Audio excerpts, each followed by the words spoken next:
I'm too bisexual for this.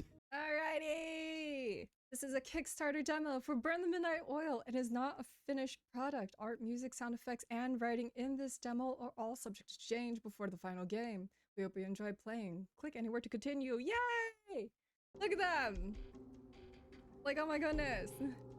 On the left, we've got Circe, who is she's a private detective, part-time vampire slayer. And on the right, we've got Dante, who's a hot-headed cop. Apparently he's got a secret. We're gonna have to find out eventually. Eventually. We'll find out. I think this time around, I'm gonna play first round as Circe, and then we could come back as Dante. Oh, there's content warnings? Actually, let me read that first. Content warnings in this demo include, but are not limited to, horror, blood and violence, strong language, suggestive content, alcohol and drug references, substance abuse, references to past emotionally abusive relationships, and references to implied suicidal thoughts. If any of these are not your jam, please, this is not the stream for you. Another day, another time. Let's begin.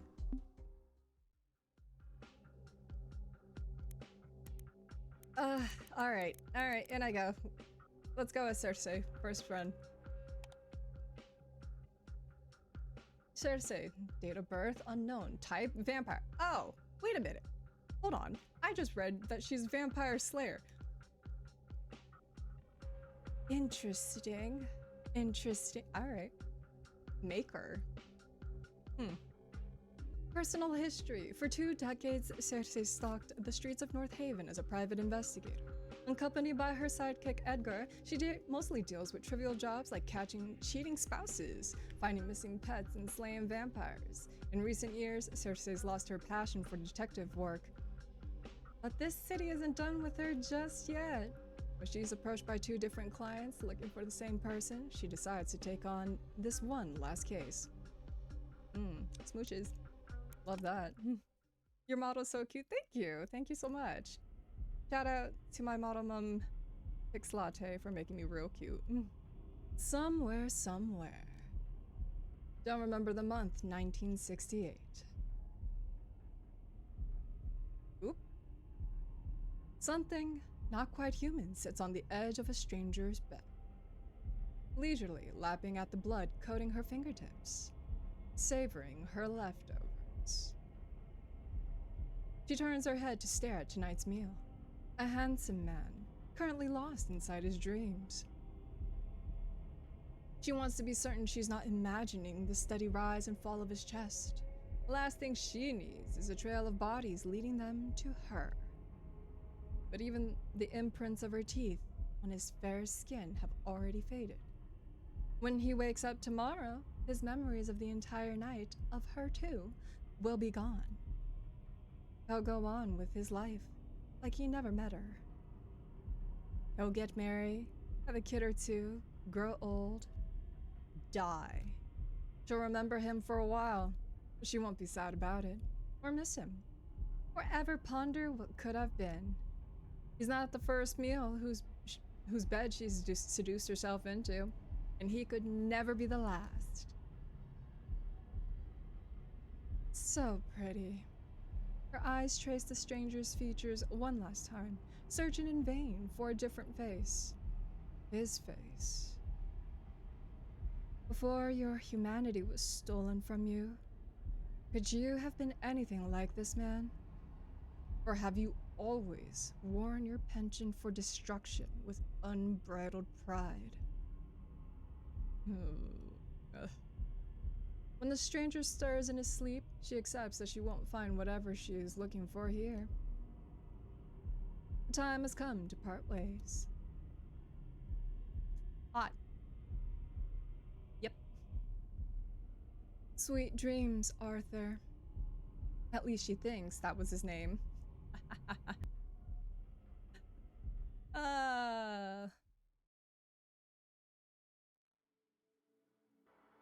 Maker. It is midnight, and I am writing to you from yet another city whose name I couldn't be bothered to learn. Not sure what day it is, or how long it's been since I bid you goodbye for the last time. Maybe it's been days, maybe it's been weeks, Maybe it's been years. Since your death, I haven't had anywhere to call home. I only stay in one place long enough to take shelter while the sun is out, and then I'm back on the prowl. It's mostly men. Desperately want them to remind me of you, even though none of them look anything like the you that I knew. Living or dead, I suspect no one will ever remind me of you. Should be grateful for that, shouldn't I? Maker. I've taken to hunting every night just to keep sane. But I don't think it's working. I fear I might have lost my mind long ago without noticing. At least, I don't think I'm making things worse. At least, I'm keeping busy. Which means I have less time to think. That's a good thing. If I had to think too hard or too long, I'll start thinking of you. Make bad decisions when I think of you. Maker. Remember how you always used to say that creatures like us weren't made for rules? I always disagreed, but only out of spite. We both knew you were right. Hate being told what to do. I hate it so much. I'll fuck everything up for myself just to do the opposite. I miss it now, though. If you were here, I wouldn't have these doubts. I wouldn't have to worry about right or wrong. You would make all the decisions. You alone could be responsible for the terrible, terrible consequences of our actions. Without you, I find that I'm no longer just lonely. I'm alone. You promised me, even death would never part us. So why didn't you take me with you? Shit. She slinks away from the crowds, seeking shelter in the shadows of the nearest alleyway. Shit, shit, shit! So this is it. All those years led to this? She's still doing the exact same bullshit she used to do when she was trailing after him. Only now, she's doing it alone. And to what end? What is the point of living like this? Hell, can you even call it living? What? She almost doesn't dare to say it. What if I just ended it? She's already died once. Her second death doesn't even have to count. Some might call it suicide, but Circe gave up on heaven a long time ago. If such a place even exists, she was barred from entry many, many murders ago. All things must end someday anyway. Perhaps it's my turn now. That thought brings her a strange sense of peace. She slows her heart down, leans her head back against the brick wall, and just listens. She hears traffic. She hears laughter. She hears music.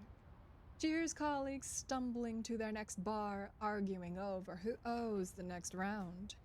She hears couples spilling out of the cinema, giggling and necking and whatever couples do.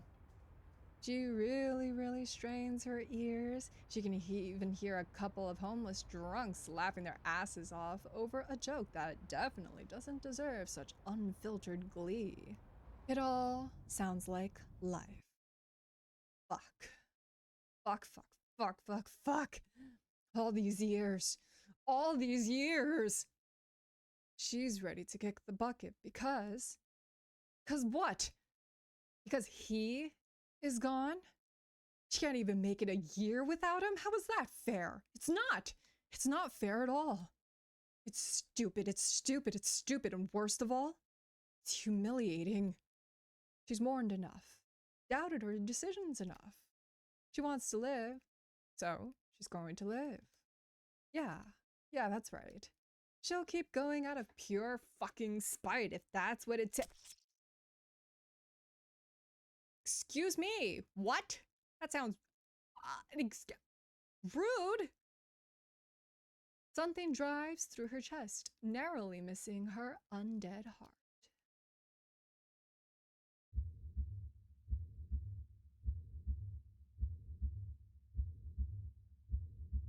There's a heartbeat, beating so violently it has to hurt. It It takes her longer than it should to remember that it can't be hers. I'm coming too. Don't tell me it was you. Really now? What are you looking at me all nervous for? Her eyes shift from the improvised stake in her chest to the man responsible for it. Sir, you got 2 seconds to explain yourself. What in the fuck? Perhaps he's more of a boy than a man. He can't be a lot older than she was when she was changed. Not that any of that matters right now. A stake to the heart. How medieval of you. The man, boy, doesn't respond. He's busy watching in horror as she rips the stake out of her chest. She doesn't flinch at the pain. It's there. Like an incessant little bug, but it doesn't really hurt. Never does anymore. If I may offer you some advice for the next time you try to murder one of us, don't bother with the classics. Crosses, garlic, and all that nonsense, none of it works. Except the sun. But she's not stupid. She's admitting that part. Don't be afraid. She takes a step forward. He's trembling now. But still, not a word. Come on now. Hop to it. An apology might be nice, just saying. You're the one who tried to kill me. Shouldn't I be the one to fear you? She catches her hand right before it touches his face. She hadn't even realized she was reaching for him. It's a bad habit of hers. She's always so cold, so she's always reaching for warmth. Why don't we play a game? Why don't you guess what can kill me? She doesn't like the silence. She wants to make him talk. If you get it right, I'll even reward you. Generous, no? More silence. This isn't some trick. I find you vaguely entertaining, so I intend to let you keep your life either way. Still silent. She stomps her foot, frustration seeping through. You're not gonna talk to me at all? He's not even meeting her eyes anymore. She follows his gaze downwards. Ugh, men. Interesting choice of priorities, checking out my boobs at a time like this. What? No, that's vile. I would never do that. Oh, he speaks. Oh, well, now I'm offended. What's wrong with my boobs, huh? Nothing. Nothing. I mean, I wouldn't know because I wasn't looking at your chest area. I'm not that kind of a man. Then what kind of a man are you, huh? He ignores the question. I was looking at that. He gestures wildly to the hole in her chest. Oh! Or rather, where the hole used to be less than a minute ago. It's already healed, like it never was there. Another reason luck isn't on your side tonight. I just fed. What? I just fed, so I heal faster. The blank, stupid look on his face is oddly endearing. Do you know nothing about our biology? Idiot. What did you say to me?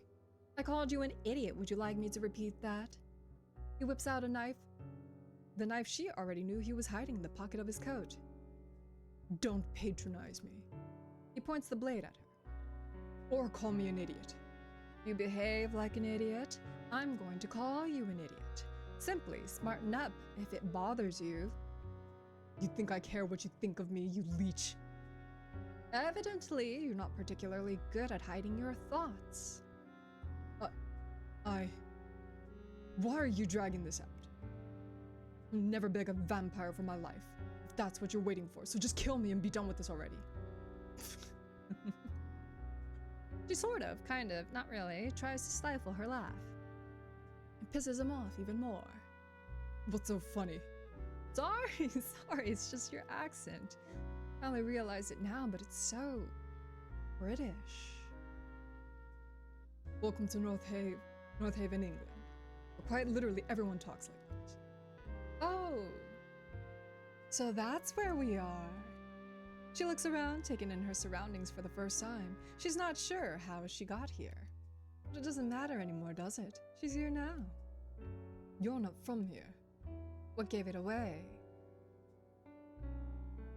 Your accent. Are you American? When it's convenient. Suppose it doesn't matter where you come from. Still fit in perfectly with the other bloodthirsty freaks in this city. Ah! You amuse me. I definitely can't kill you now. Why not? Why? You almost sound disappointed. Of course not. But it doesn't matter what I want. You should do it anyway. Why? Because we can't both walk away from this. It doesn't work that way. Says who? He rolls his eyes. How about this? If you don't kill me first, I'm gonna stab you in the back as you walk away. With that silly little kitchen knife? I've seen babies with stronger grips on their toys than you've got on that. His grip loosens. Meanwhile, I kill you with minimal effort. Right here, right now. I could snap your skinny little neck with my bare hands and not even break a sweat. Only, that wouldn't be very fun, now would it? I don't kill as often as you may think, so I like to take pleasure in it when I do. I'd make it slow. Slice your neck, but keep the cut shallow enough. I have to suck the blood out. I prefer to drink straight from the tap, you see. More intimate that way.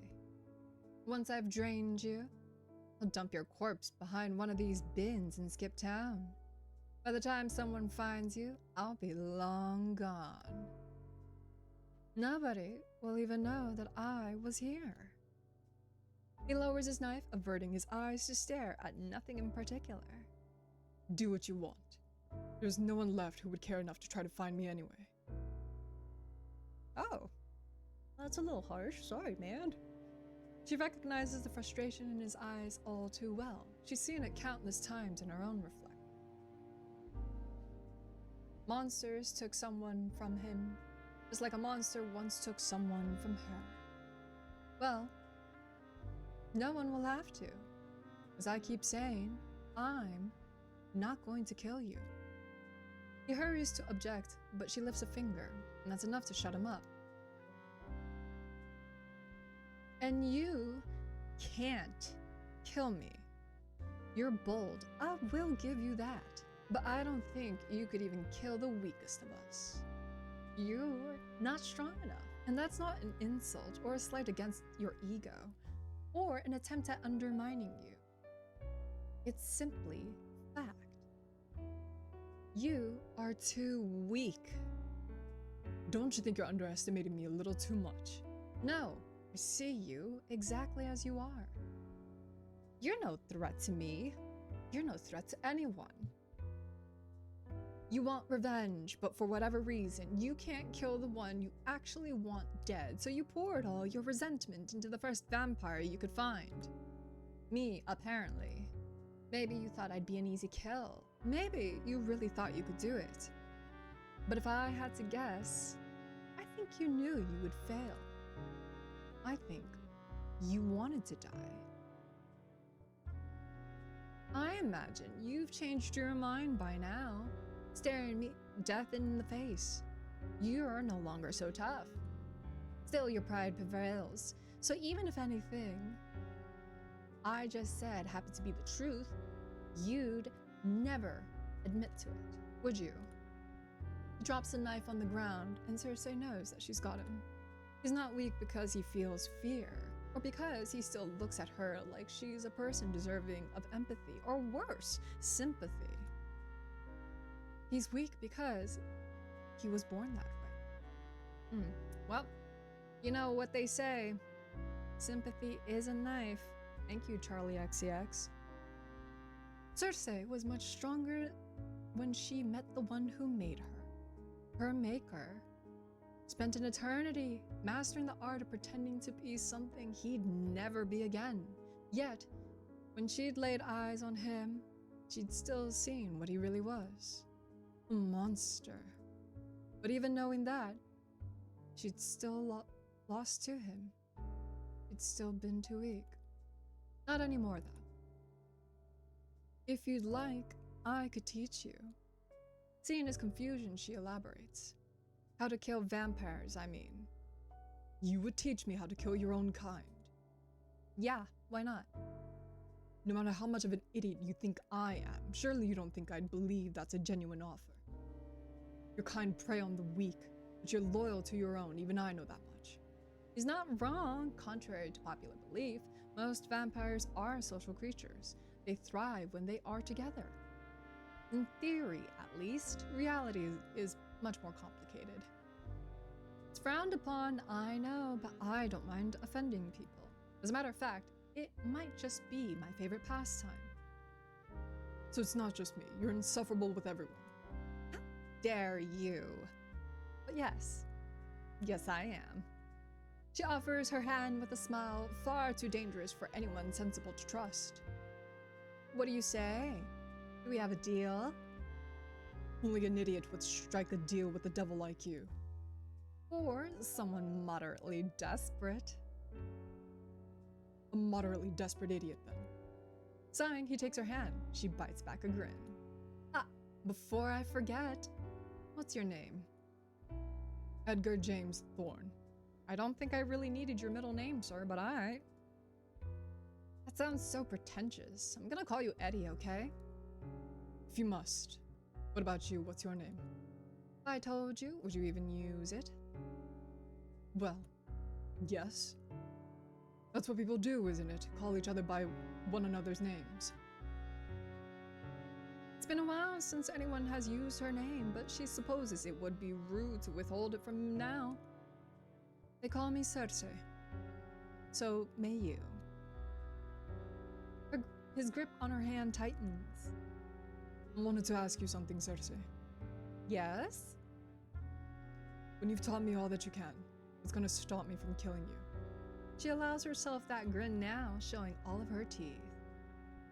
Nothing but your own compassion. The weight of your sins, that's what. Oh, where am I?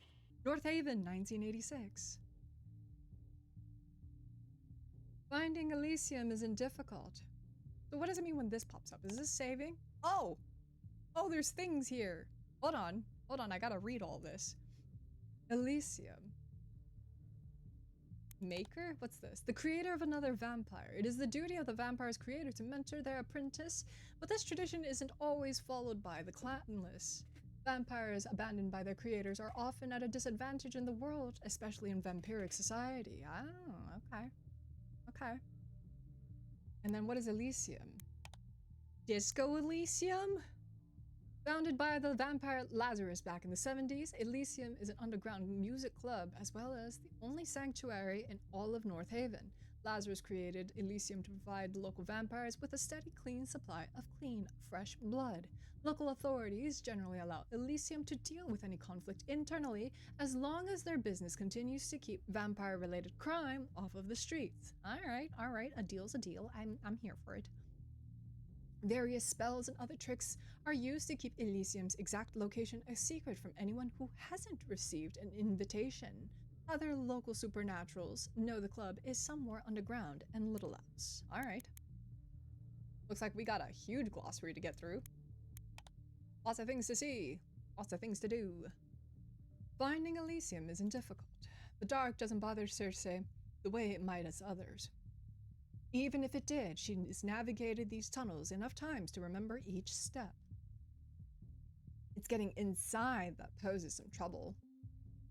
It wasn't always such a hassle. Circe was one of the regulars at Elysium, cautiously welcomed by its patrons because of her relationship with Lazarus. Oh, now. So, why is that all highlighted? Let's see. Lazarus! Who is this Lazarus? The founder of Elysium. Lazarus is a gifted vampire, but the specifics of his powers are an open secret few dare to mention to his face. Despite his penchant for dramatics and his infamous reputation as a hedonistic drunkard, Lazarus is still deeply beloved by his patrons. Interesting. Who teasingly refer to him as their prince. Oh, Prince Lazarus, you say? Lazarus also happens to be the only boyfriend Circe's ever had. When their tumultuous relationship ended some years ago, Lazarus didn't take it very well and indefinitely banned Circe from Elysium. Rumor has it that the two have been acquainted since long before they've ever stepped foot in North Haven.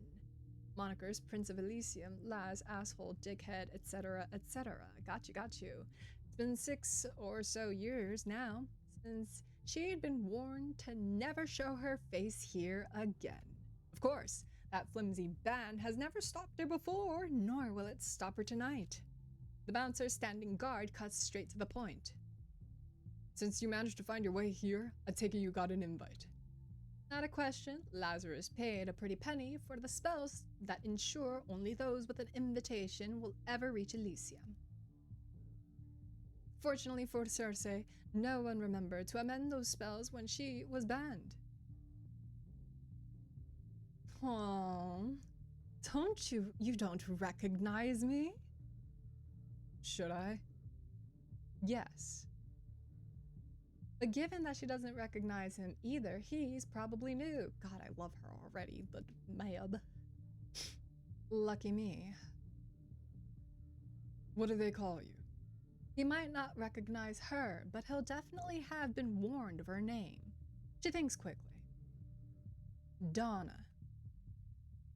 It's not gonna be on the list, but it doesn't need to be. That's what her talent is for.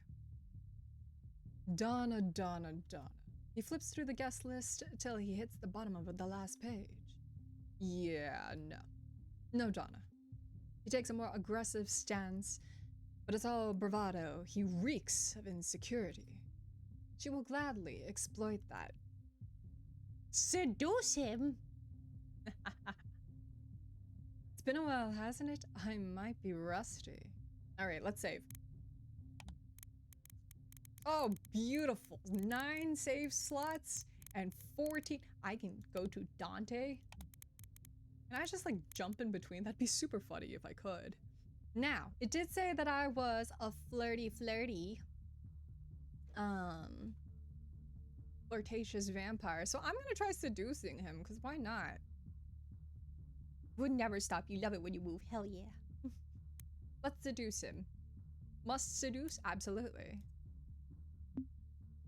No, that's not the right strategy for this one. Okay, it doesn't even let me. Seduction might be a personal favorite of hers, but the method is a hit or miss when it comes to other vampires. Most vamps don't share her appetite for casual sex. Most simply can't be bothered. Without enough blood in your system, it gets quite dead down there. Oop. I should intimidate him or persuade him. It's a safer bet. All right, fine.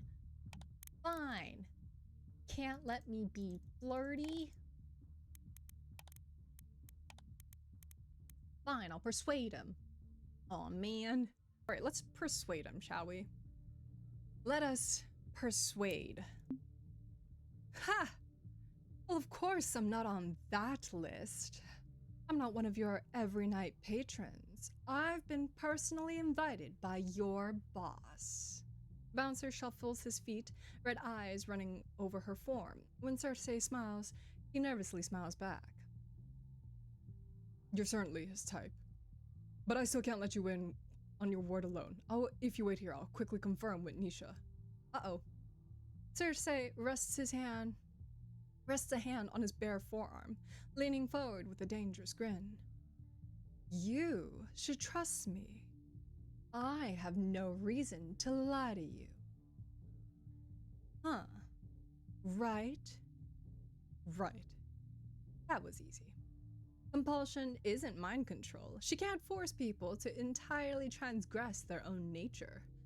It simply sways people in certain directions. Different methods, seduction, intimidation, persuasion, works on different people. The weaker their will, the farther she can push them. With enough practice and the right target, you could convince someone to do almost anything. Oh. That'll come in handy for later. Now, may I come in? What? Oh, yeah, of course you can. He shakes his head, still in a daze, and steps aside.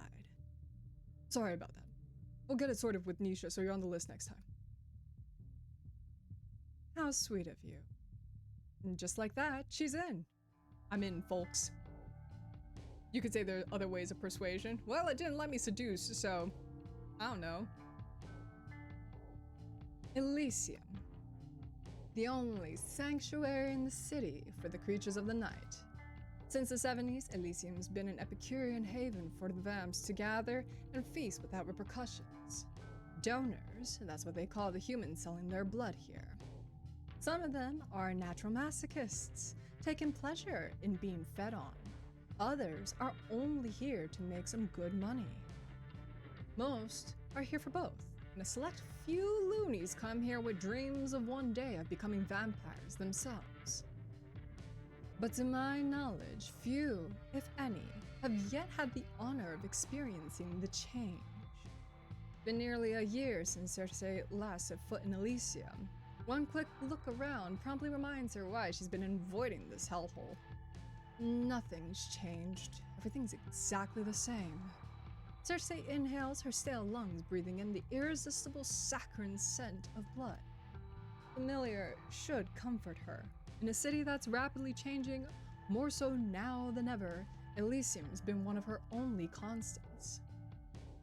It gets so damn boring. Among the 40 to 50-something vamps who permanently reside in North Haven, Circe can count on one hand which ones aren't regulars at Elysium. They're a tight-knit group who come here night after night to dance, drink, and smooch. As for what brings Circe herself here tonight, same reason she always comes to Elysium. Smooches! Smooch? God, I hope so. She's looking for someone. Let's see. She double checks the picture the client provided. It's an old photograph. A blonde guy, cute enough if you're in his age group, with baby blue eyes and a smile that's up to no good. Basically, I'm looking for a less alive version of this guy. Cool. She scans the dance floor for a mop of blonde curls, but there's no one. Either our intel was off and he's not here yet, or like most of us, he's taken on a different look in his new life. It's annoying, they don't have a more accurate recent picture, but this is what the client offered and Edgar couldn't find anything more recent. Hold on, there's stuff in the glossary I would like to take a peek-see. North Haven, city somewhere in England. North Haven's hectic nightlife has attracted a substantial supernatural population, hoping to hide in plain sight amongst the crime and chaos. Okay, sanctuary? Vampire-exclusive establishments of any kind, though they are commonly places of culture and entertainment, such as bars, clubs, and theaters. Good to know. Talents and gifts. Okay. Gifts are innate powers, passed down from generation to generation through vampiric bloodlines. The further away you are from the primordials, the original line of vampires, the weaker your gift will be. Most modern vampires do not have a gift, making it a symbol of status to have one, even though some gifts might arguably be more of a curse than a blessing. Talents are the abilities nearly any vampire can learn, but only if the ability is taught to them by another vampire. Different clans have hoarded different talents over several generations. They are very defensive of the ones that they have collected, determined to protect their secrets from other clans and clanless vampires. Okay, good to know. The change. The act of a vampire bestowing vampirism upon a mortal. Those who have experienced it themselves say it is both the most pleasurable and painful experience one could ever have. Like a newborn, fledglings only have two immediate desires: to be embraced by their maker and to feed the hunger, alternatively known as the first death. Alright. Vampire names. When a vampire is born, their maker, sometimes their clan, will grant them a new name. It is not only a sign that they have been reborn, but also a symbol that has been embraced by their new kin. Oh, okay. Of course, there have been exceptions, instances where a vampire's creator has allowed them to choose their own name. However, it would most likely be assumed that your kin has decided not to accept you as one of their own. When asking a vampire for their name, it is customary to ask, what do they call you, or what do they know you as? This tradition isn't followed as closely by non-vampires or vampires outside of clans, but in certain circles, it is a significant faux pas to not do it this way. Okay, noted, noted. Anyway. History, what? I missed it. For now, she should find someone who might have a better idea of where she can find him. The question is, should I find Nisha or Lazarus for that? Well, alright. Let's save here. Let us find out. Lazarus, because he's hot. I like the way you think, Renby. Yes, I do agree, Lazarus. Alright, let's go find Lazarus, shall we? Picking Lazarus to support Iki. Aight. Renby knows what's up. Yes. It's gonna piss him off, but you know. Talking to Lazarus is a horrible idea, which is exactly why she's going to do it. She already knows where to find him. He rarely leaves his private lounge. Yuri Kilo, think of the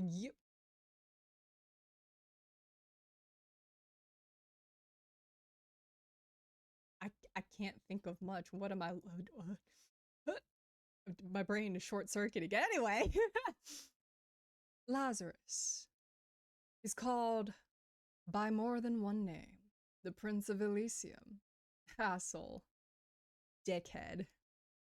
Occasionally Laz, but only by those who've had the misfortune or pleasure.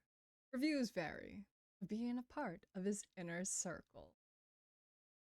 To Circe, he's just Lazzy, former fling, current pain in the...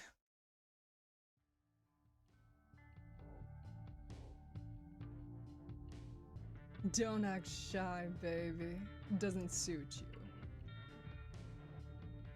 Circe steps past the guards and the curtains, eyes doing a quick sweep of the hazy room even though she knows it won't have changed. Eventually, her eyes have nowhere to go but Lazarus. He's sprawled out on that gaudy overpriced sofa he loves to death. Watching her with a look that says he hasn't decided if he should be furious or aroused by her unwelcome appearance. Staring back at him, she almost understands why he captured her interest in the first place. He's got those sad, coked-up eyes teenage girls like to fantasize about. In another life, could have been a famous rock star. His gaunt face, cocksure grin would have been plastered all over the city, on billboards and magazine covers, and as a drunken tattoo on some poor college girl's ass. In this life, he's nothing but wasted potential. Alright, get the first word in. I ain't letting you talk. But he's not completely useless, you just have to approach him the right way. Well, I have to save. We're save scumming our way through this, y'all. I will get the first word in. I'm not letting you. You think? Get the first word. Circe starts talking before he's even sat up. Don't you get sick of talking like that? Like what? She mimics his ridiculous accent. Oh, he's got a British accent, don't you? I'm Lazarus, and I like naked chicks and big guitars and rock and roll and even bigger tit. Of course, Lazarus responds by exaggerating it even more. You know you like it, baby. She gags. Ugh. You know, I'd prefer it if you called me a bitch. Not that much of a dick. Then invite me to sit. You're such a gentleman. He pretends to hesitate, but he's so impatient he can't maintain the charade for any longer than a second. No, whatever. You're already here. Go on, beautiful. Have a seat. She eyes Sete up opposite of him for any suspicious fluids before she sits. Get a black light, girl. Better safe than sorry. As petty as ever, aren't you? Me? Petty? I don't know what you're talking about. I bet speaks like Austin Powers. He might. He probably does, honestly. That sounds about right. Sure you don't. What brings you here tonight? I'm looking for someone. Tang. Bhutan, then. Okay, Bhutan. Looks French. Okay, so it is Bhutan. I don't know French well enough, honestly. Bhutan. The French slips out without his permission, a reminder of his real accent. Lazarus cranes his neck back and groans. Oh, so you're French, good sir. Fucking course you are. Who's the unlucky man this time? Who says it's a man? You're wearing that sadistic smile you only put on when you're about to torture some poor bastard. She fishes out the photograph from her bustier, pretending that she doesn't notice how his eyes shamelessly linger on her cleavage. I don't know what they call him, but I hear he's a fangling. Apparently he's been seen around Elysium these past few nights. Is that supposed to mean anything to me? She shoves the photo forward with impatience. He's one of your patrons. You tell me. Lazarus squints at the picture. Oh, this picture better be fucking ancient. Kid has no style at all. He'll look totally out of place at Elysium. I'm not here for your opinion of his abysmal sense of fashion. Do you know him or not? He squints harder. Yeah, no, I've got no clue who this is. Thank fuck for that, I got nauseous just looking at him. That's what you're focused on right now? What? Do you want me to lie to you? Kid's got an unfortunate face, that's not my fault. He turns away from the photo like it offended him. I'm not trying to be disrespectful. You know, I actually suspect I'm allergic to the anesthetic. Circe rolls her eyes, stashing the picture back in her bustier. Anyway, you know it's very well it's Nisha's job to keep track of who comes and goes. I've got more important shit to do. She eyes the glasses scattered around his table. Like drinking yourself to death over and over again? Lazarus rolls his eyes at the question. They both know why he feels the need to drink as much as he does. Nisha loves responsibility. I don't. That's why we're perfect partners. Remind me, what do you contribute to this partnership? A lot. Like. You know what? Nothing comes to mind at this moment, but I'm sure there's something. Elysium might be Lazarus's brainchild, but when it comes to actually running the place, he'll only do what he wants to do, which isn't much. His right hand, Nisha, a human who manages everything. Most of his patrons protested when she was appointed manager, but she's had a decade to earn their grudging respect. When Nisha finally decides to usurp you, I'm taking her side. Yeah, right. You'd miss me too much if something happened to me. I disagree. Care to find out who's right? He downs the rest of his drink, and at the same time gesturing for another with his free hand. One of the donors stand by, slices her palm, dripping fresh blood into a clean glass. She hands it over with an adoring smile. For you, master. Thanks. He accepts it without even glancing at the woman, who obediently scuttles back to the corner in the room. Circe watches the entire interaction with disgust. Can we be honest, Circe? Come on, let's be honest. You're a smart woman. You already knew I wouldn't know. He sips his drink with a surprising restraint, watching her over the rim of his glass. So, why come to me? In all honesty, she's not sure. It's definitely not because she missed him. Lazarus has a way of crawling under her skin that makes her feel alive again, but she's never been a masochist. Maybe she's hoping that he'd be the cure to the chronic boredom haunting her as of late. Could that be it? How naive of me. Elysium hasn't changed since she was last here, and the same goes for Lazarus. He puts on a good show with his theatrics, but he is just as permanent as the rest of them. Want to sleep with me tonight? Okay, bye. Ha! Something tells me that, like, he's not going to accept it, even if we did sleep with him. I don't know. With that being said, though, I'm not going to sleep with him. We're exes for a reason. Let's not. Okay, bye. Since you refuse to be useful, I'm not going to waste any more of my time. If luck is on my side, we will never see each other again. Bye. You're leaving already. Don't be so dramatic. She stands up, more than ready to get the hell out of there. Lazarus chucks his glass aside, leans forward, reaching out. Do not touch me, and stops right before their fingers can brush. I wasn't going to. He reclines again, hands raised in mock peace. Look, it's no secret I have a soft spot for you. I've always been lenient when it comes to your hobbies, but I'm still running a business here. Elysium's clientele have certain expectations when it comes to safety, so I can't let you prance in here as you wish and murder one of them on a whim. Haven't we already been over this? I feel like we have. More than once, the conversation tends to end in her favor. Who said anything about murder? Do I look fucking stupid to you? Fine, who says I need your permission to kill him? Don't worry, I am under no impression that words alone would be enough to stop you. You respond far better to other methods. Is that a threat? What? No! If I say it is, will you leave without killing my customer? No, I'll just kick you in balls first. Hot.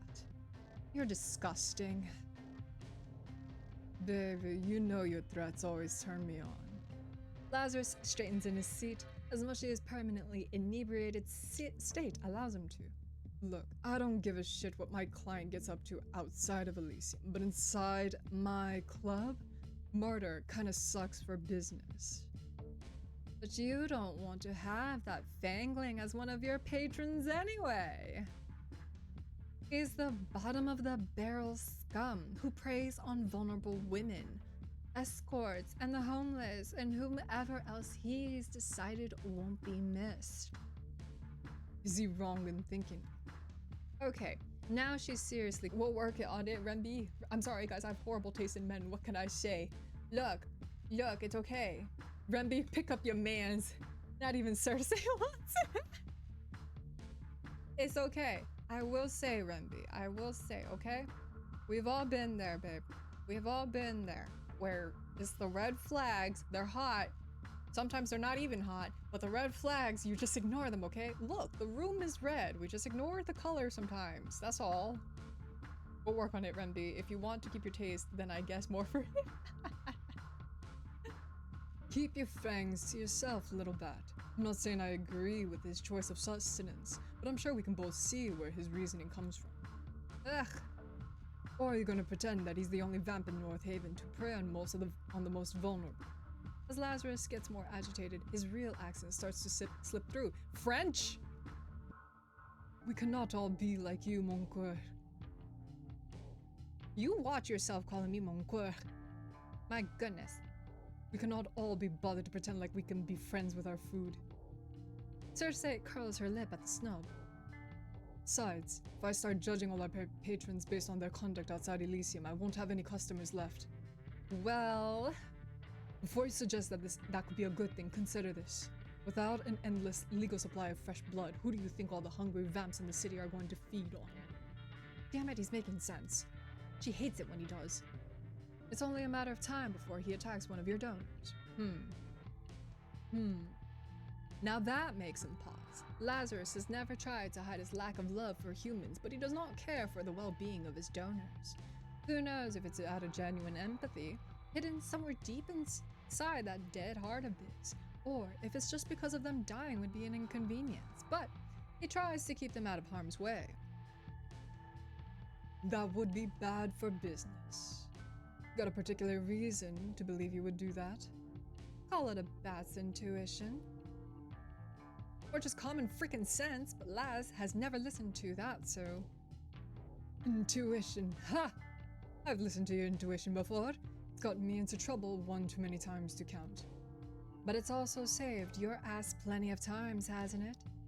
I guess. Alright, say I'll believe you. Still can't ban the Fangling unless he's actually broken one of Elysium's rules that make me look bad. But if you leave him be and he hurts one of your donors, you look even worse. Damn, this is inconvenient. He scratches his nose, a nervous tick he's had as long as she's known him. It never fails to irritate her. Okay, how about this? If he really is just some nobody Fangling, I could hypothetically turn a blind eye. like he believes himself. Some people are simply too unimportant to be remembered when they're gone. Don't do whatever you're gonna do anywhere near here, though. Don't want Orion and his circus coming here to snoop around. Or even worse, that lilac-eyed bastard you're so fond of. I am not fond of him. That's your paranoia talking. But of course, I can be discreet. Just make sure your sycophants know I've got permission to roam Elysium freely for the night. I'll let the staff know to send the Fangling your way if they see him, but be quick about it. Makes people nervous to see North Haven's biggest vampire slayer loitering around. Couldn't pay me to stay another minute. She's already said more than she wants to, but of course Lazarus isn't done yet. He has to have the final word. Anytime I don't see you for a while, I forget how infuriating you can be. She's afraid to meet his gaze, already knowing what awaits. That look of pure, unadulterated affection. It's insanely sexy. You're repulsive. Have I ever told you that?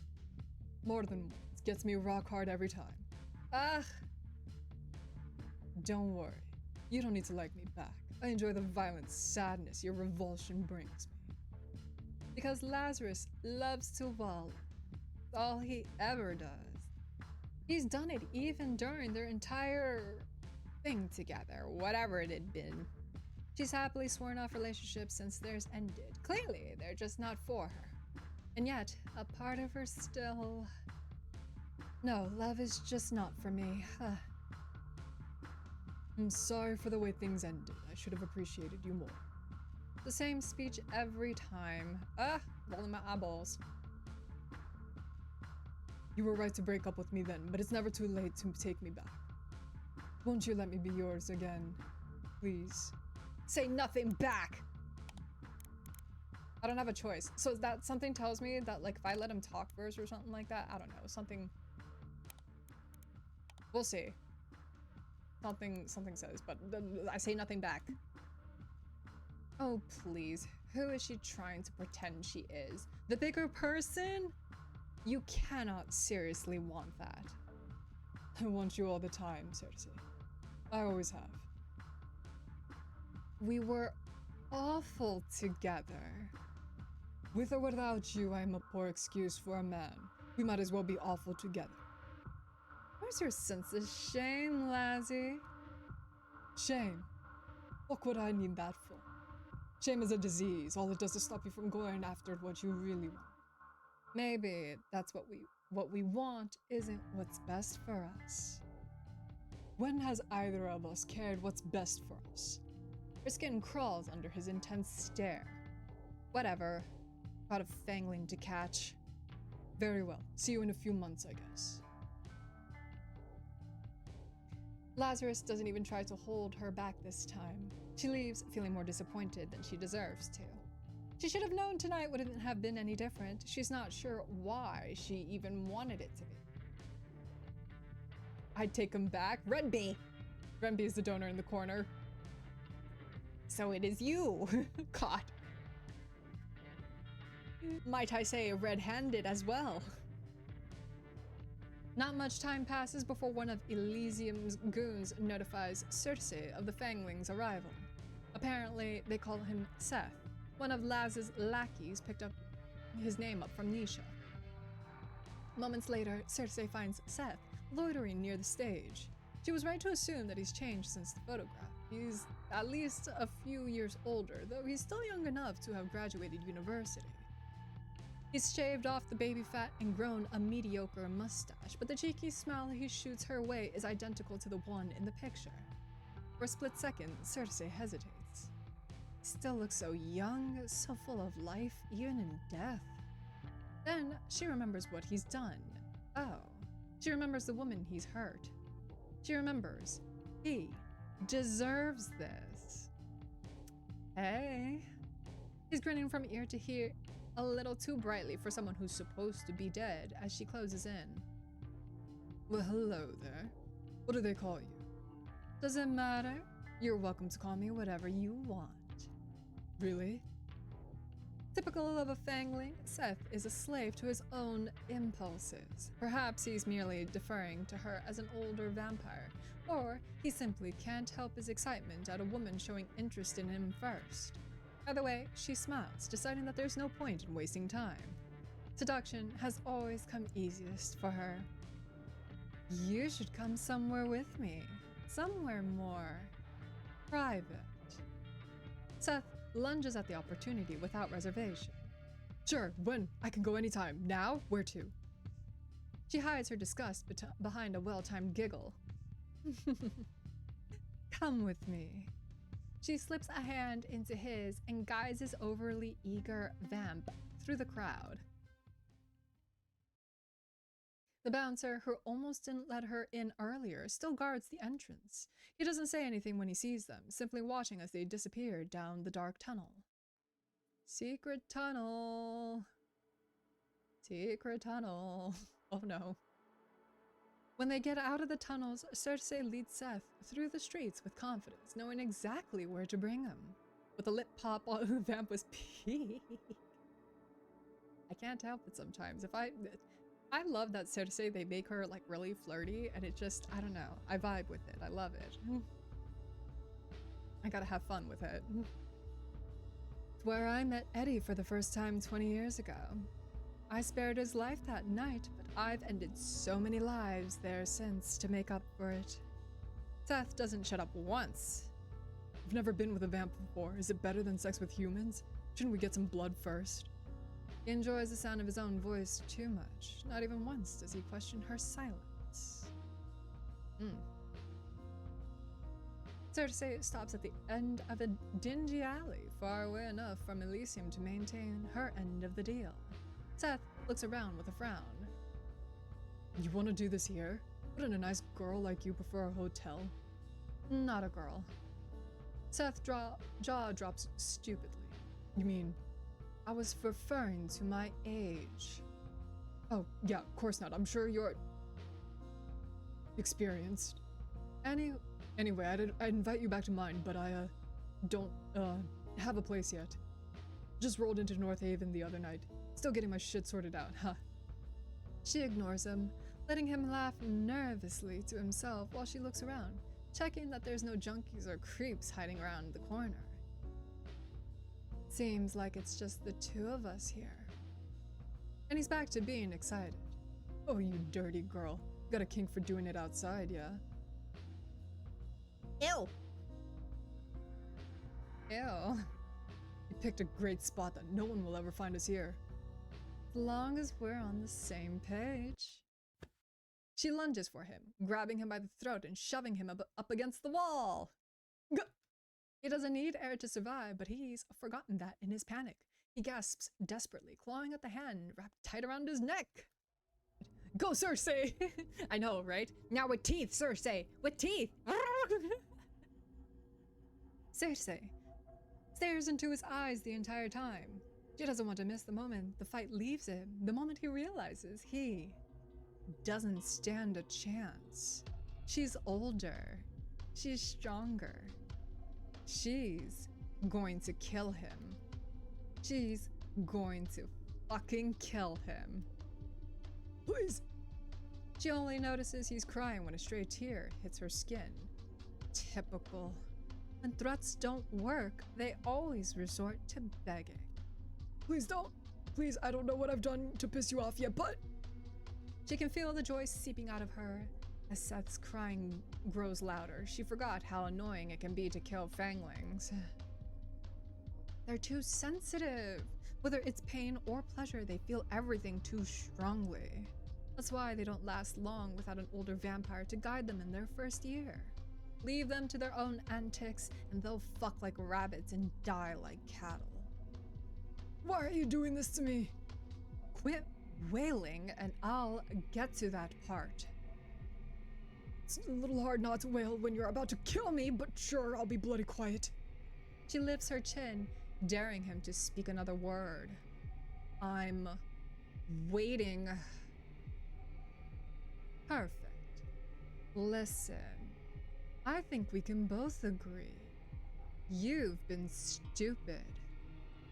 Least you could have done is been more careful with where you take your meals. Not eaten as many sheep from the same pen. Then maybe no one would have noticed. But no. On top of that, you were child enough to play with your food and leave evidence behind. She sees the exact moment her words start to seep into his dumb little brain. The games you like weren't very fun for your playmates, were they? Of course, you liked it. You liked that they didn't like it, didn't you? That's what this is about? They were fucking into it. And you talk like I've been touching them. I haven't. I never said that. I'm not sick. My mom taught me better. I see. So she warned you not to stick your dick where it's unwanted, but she forgot to tell you not to eat people? Don't bother denying it. You torture them, Seth. You snack on their flesh while they still breathe. So what if I like to steal a bite? Their blood is good enough to drink, but their flesh is too dirty for us? Every vampire tried me once. Yes, even you, I bloody know you have. And like I already told you, they fucking enjoyed it. Her fingers twitch, her grip on his throat, threatening to tighten. Did they tell you that before or after you drained and defiled them? I'd ask them personally, but last I checked, the dead don't talk. Well, with the exception of us. But why does that even matter? Aren't we all the same? Aren't we? Then you should know it isn't fair to judge me.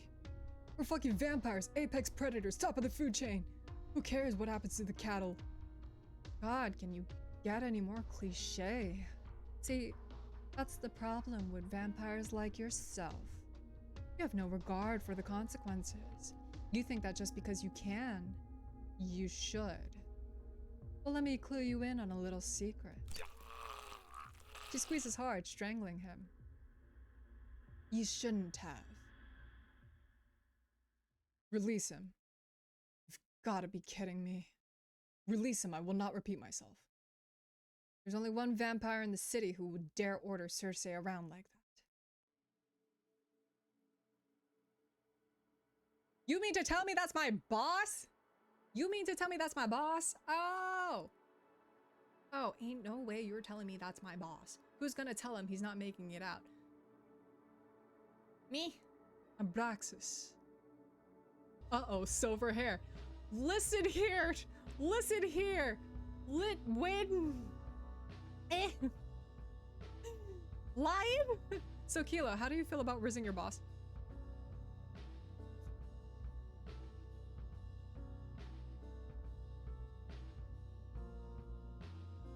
Don't coworkers and much less your boss. Come on now, Kilo about to get HR involved. I'm about to show HR a real incident. Is that what I'm hearing? Oh, HR wants to see a real incident? Bet. The boss is not the vampire Yuri. Well, I don't know. You'll find out. We'll see whose route we end up. I don't know if there's like a clear way of getting onto anybody's route. But anyway. Abraxas. This is your final warning, Miss Circe. Strongly recommend you heed it. I heard you the first time, Abraxas, but I'm not one of your lapdogs. You should ask me nicely if you want me to do something for you. As if playing nice with you has ever done anyone any good. How would you know? You've never tried. Trying to distract me, but your efforts are in vain. Tonight I have even less patience for your antics than usual. Seth is under the protection of the supernatural secrecy force. If you harm as much as a hair on his head, you will be in defiance of North Haven's supernatural law. Purely out of childish spite, she considers plucking a hair from Seth's head just to prove a point. It'll grow back in seconds, after all. Release him. Let me handle him. Meh. Not as if this would be my first crime. I've broken at least 2 laws just tonight. This is a serious matter. How serious? I cannot say much. Just know that Seth is our only witness to an important investigation. Fine. I am. He is? In her surprise, Circe drops Seth on his behind. Seth scrambles to his feet, running to hide behind Abraxas's imposing frame. It's hard to tell, but beneath that thick jacket, Abraxas is hiding almost 6 feet and 5 inches of lean muscle. What else are you hiding under your clothing, Abraxas? What else is hiding under there, huh? If only he'd used all those muscles for something productive, like throwing me around the bedroom. But I digress. About to show HR real incidents there to say, let's go, babe. Girl knows, she do. She do. I definitely sense some sinning incoming. Oh, you know me better than that line. Come on now. Yeah, I'm realizing how important it is to hydrate on this type of stream. It does, it does. If you hear my voice starting to go out, you'll know why. I mean, just look at him. Look, he's pretty beefy. I'm so small and tiny, and he's so big and tall. Hello, HR? Yeah, she's doing it again. Sorry, I just can't help myself from being a little flirty. Jeez. Normally, no self-respecting vampire would run into an SSF agent for help, but Seth either doesn't know that yet, or, yeah, no, he definitely has no respect for himself. Follow me. One of my agents is waiting for us around the corner. Hey, where do you think you're going? I'm not done with you. Abraxas answers without pause. I am. I'm not. Failed to see how that is my problem. Abraxas couldn't look more bored if he tried. It's infuriating how he always carries himself with perfect poise, even as his shoulders hang heavy with guilt. He thinks no one can see. Thank you for not putting up too much of a fight this time, Miss Circe. I appreciate it when you are willing to collaborate. Unlike the rest of his good-for-nothing squad, Abraxas has never, not even once, flinched in the face of her wrath. There's always a time for firsts. Collaborate? You want me to show you how I collaborate? She storms up to him. Even in heels, she has to glare up at him. But the height difference has never intimidated her. I'm so small and tiny, and he's so big and tall. He's gonna throw me over his shoulders. Oh no. Anyway. This is unnecessary. I could hear you perfectly fine where you stood. Sir? Go fuck yourself. Not even a flinch. Very mature. You are more than welcome to waste my time any other night, Miss Circe, just not this one. He tries to sidestep her, but she follows, blocking his path. Don't pretend you're above this. You love arguing with me. And that's why you're always in my business, messing with my work. His brows furrowed. It's the only hint that her words have affected him in any way. I'm not in your business. You're in mine. Right. Sure, that's why I stalked you here. Oh wait, that wasn't me. That was you. Oh please, I did not stalk you. Then how did you find us? Coincidence. Coincidence? Seriously? That's the best you could think of? It isn't the first time you have brought prey to this alley. I was in the area, looking for Seth and figured it'd be worth a look. So yes, it is nothing more than a coincidence that I found you. He moves to pass her again, but again she moves to block him. Do you even know who you're protecting here? Do you know what this bastard has done to his victims? He doesn't just drain them, he tortures them. He deserves worse than death. You're one to talk, you just tried to kill me. Seth pushes out his chest, mimicking Abraxas' stance as the best he can. You saw what she did, you saw everything, right, Captain? Quiet. But Seth only gets louder. You did! You saw how this she-devil threatened me! This attempted murder! What are you waiting for? Do your job and arrest her! Circe doesn't rise to her own defense. There is no need because she sees Abraxas's response coming from a mile off. On what grounds? What? I just told you she tried to murder me. That isn't something that SSF is concerned with. We cannot get involved every time there is a minor squabble between two supernaturals. But shut it! They trade a peeved glance at the unintentional coordination. After a stony stare, Abraxas is the first to break this tense silence. You have no authority here, Miss Circe. Now go your way and I'll go mine. The palm of his cold hand ghosts along the small of her back, he gently pushing her aside. Then he grabs Seth by the elbow to drag him into the mouth of the alley. Circe follows right at their heels. What happens to him after you get what you need? We'll follow protocol and release him. But he's a criminal. Because he's predictable like that, Abraxas just offers her a usual spiel. The SSF is a counterterrorism and intelligence agency. We investigate and neutralize supernatural threats for the greater good of society. We have neither the same time nor reason to chase down all addicts, muggers, and vandals who haunt these streets. But even if I wanted to do something, we have no case against him. I cannot abuse the law by detaining him without proof of a crime. My word is your proof. Have I ever lied to you before? Many times. But I'm not lying this time. Abraxas pauses, turning to look at her. She meets his assessing stare with confidence.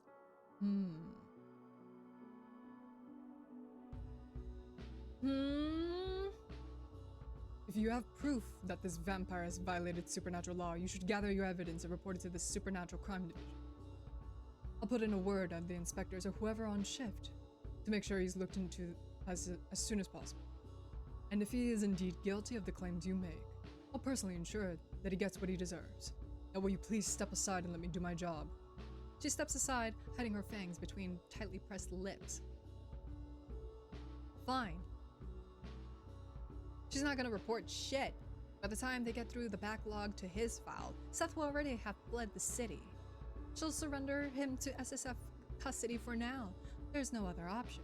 But as soon as he's out of their sight, Seth snickers under his breath. Serves you right, you stupid cut. On 1 second, Seth's taunting her. The next, he's curled on the floor, clutching his broken nose as he cries out in pain. Oh fuck, what was that for? It happened so fast, she almost misses the look of uncharacteristic rage on Abraxas's face.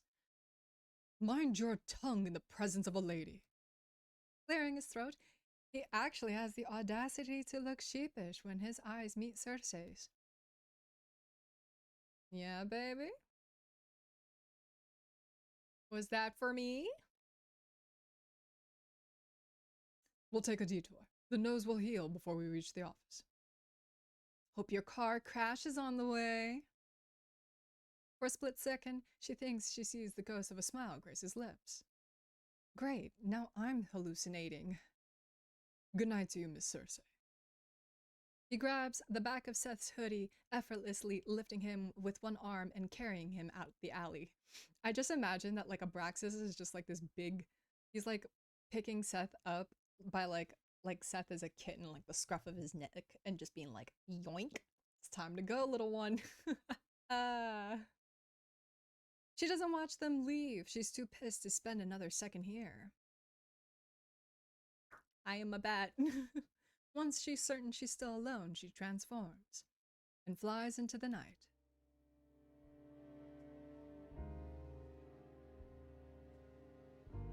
Circe flies through an open window of her flat. Miss Circe, Miss Circe, Miss Circe. She transforms just in time to land on her feet inside. Who the hell does he think he is?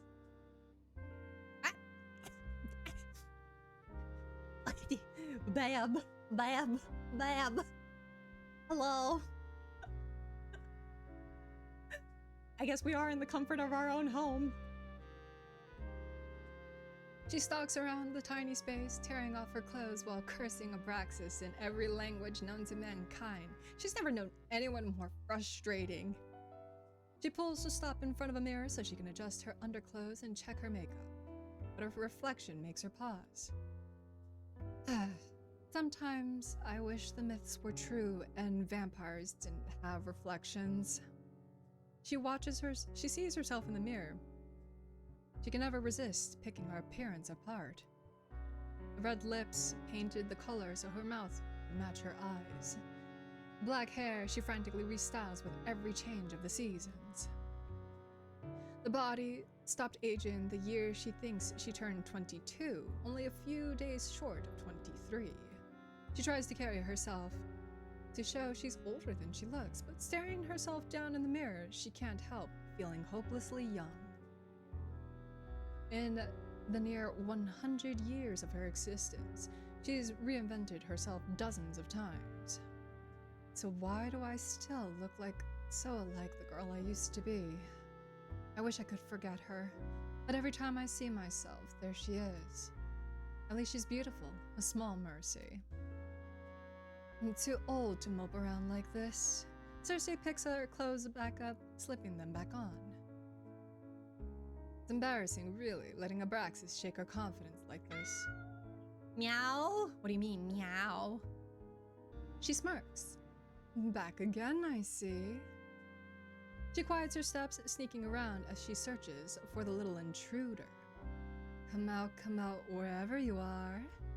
She catches the culprit under a haphazardly discarded bra. Her neighbor's cat.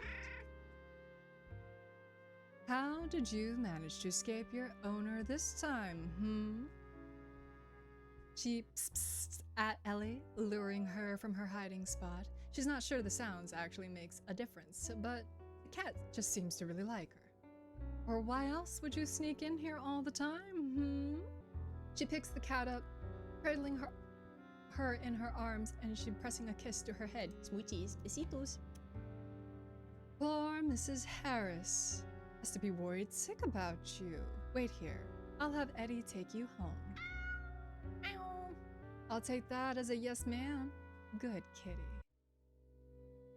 Downstairs, she finds Edgar hunched over his desk, nose buried in mountains of paperwork. When Eddie's working, he might as well be dead to the rest of the world. Whoa, Eddie. I think I much prefer aged Eddie. Wow. Anyway.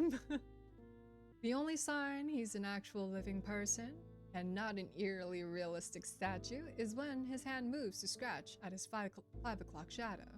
Sometimes it's all too easy to forget that Edgar isn't the same boy I met 20 years ago. Edgar is the only human companion she's ever had. She knows their relationship isn't conventional. Vampires don't keep the company of humans they aren't feeding on, sleeping with, or planning to change. But Edgar isn't a blood bag or a quick fuck or a toy to her. He's a friend, or perhaps her only friend in this world. When we first met, we looked the same age. Perhaps that's why it feels so strange to watch him grow while I don't. Growing old suits him. Where he used to be cute, he's now handsome. Slip into his lap. Guess what I'm doing? At least, in her opinion, that is. Slip into his lap. Come here, you. Circe crawls over the desk and into his lap. She buries her nose in his collar and inhales. Sniffer. He smells the same as always. Like coffee, tobacco, and a cheap body wash. Comfortable. She's done this enough times that it barely phases him anymore, which is disappointing. Oh well. It just means that she has to try a little harder to fluster him. Very comfortable. Glad one of us is. Bored, she slips out of his lap and sits on the edge of the desk instead. You'll never guess what happened again tonight. Abraxas messed up the job, didn't he? She was talking about Ellie, but being reminded of Abraxas sours her mood. How'd you know? Heard you cursing up a storm upstairs. Ah, right, thin floors. Edgar doesn't ask for details, well aware Circe will supply them regardless. Never takes much for her to go off on another one of her rants about Abraxas and the supernatural secrecy force. They have been a thorn in their operations since the very start. Separate from the Supernatural Crime Division, the SSF are an intelligence agency specialized in so-called counterterrorism. Bluntly speaking, they have been ordered to do whatever it takes to ensure that the existence of supernaturals remain a secret from the larger world. They spy, manipulate, and the narrative behind the scenes, only stepping forward when an incident grows big enough that it threatens exposure. On occasion, they will even directly eliminate assumed threats. The SSF higher-ups are all mortals, but they send supernaturals like Abraxas to do the dirty fieldwork for them. Many would insist that the SSF are a necessary evil, but everyone still thinks supernaturals who join up are all sellouts. Innocence or guilt matters little to the SSF. Their job is, quite literally, to brush things under the rug, usually at the expense of non-humans. Cities that have experienced a rise in vampires don't let the SSF anywhere near if they can't help it. But in places like North Haven, it's hard to get the different non-humans to agree on anything other than not wanting humans to discover us. Not surprised they intervened again, but I am surprised they haven't shut Thorn investigations down yet, given our egregious list of violations. I don't like Abraxas any more than you do, but I've got to give it to him. His patience with you has been impressive. I think he has a crush on me, that's why, Edgar. Careful. That almost sounded like a compliment. But Edgar's not wrong. Circe should be a major liability in SSF's books. She's bent and outright broken their rules plenty of times, yet Abraxas doesn't report half the stuff that she gets up to. Because of that, he now seems to believe she owes him some kind of favor. As if I ever asked for his help. You know what? Maybe he fancies you.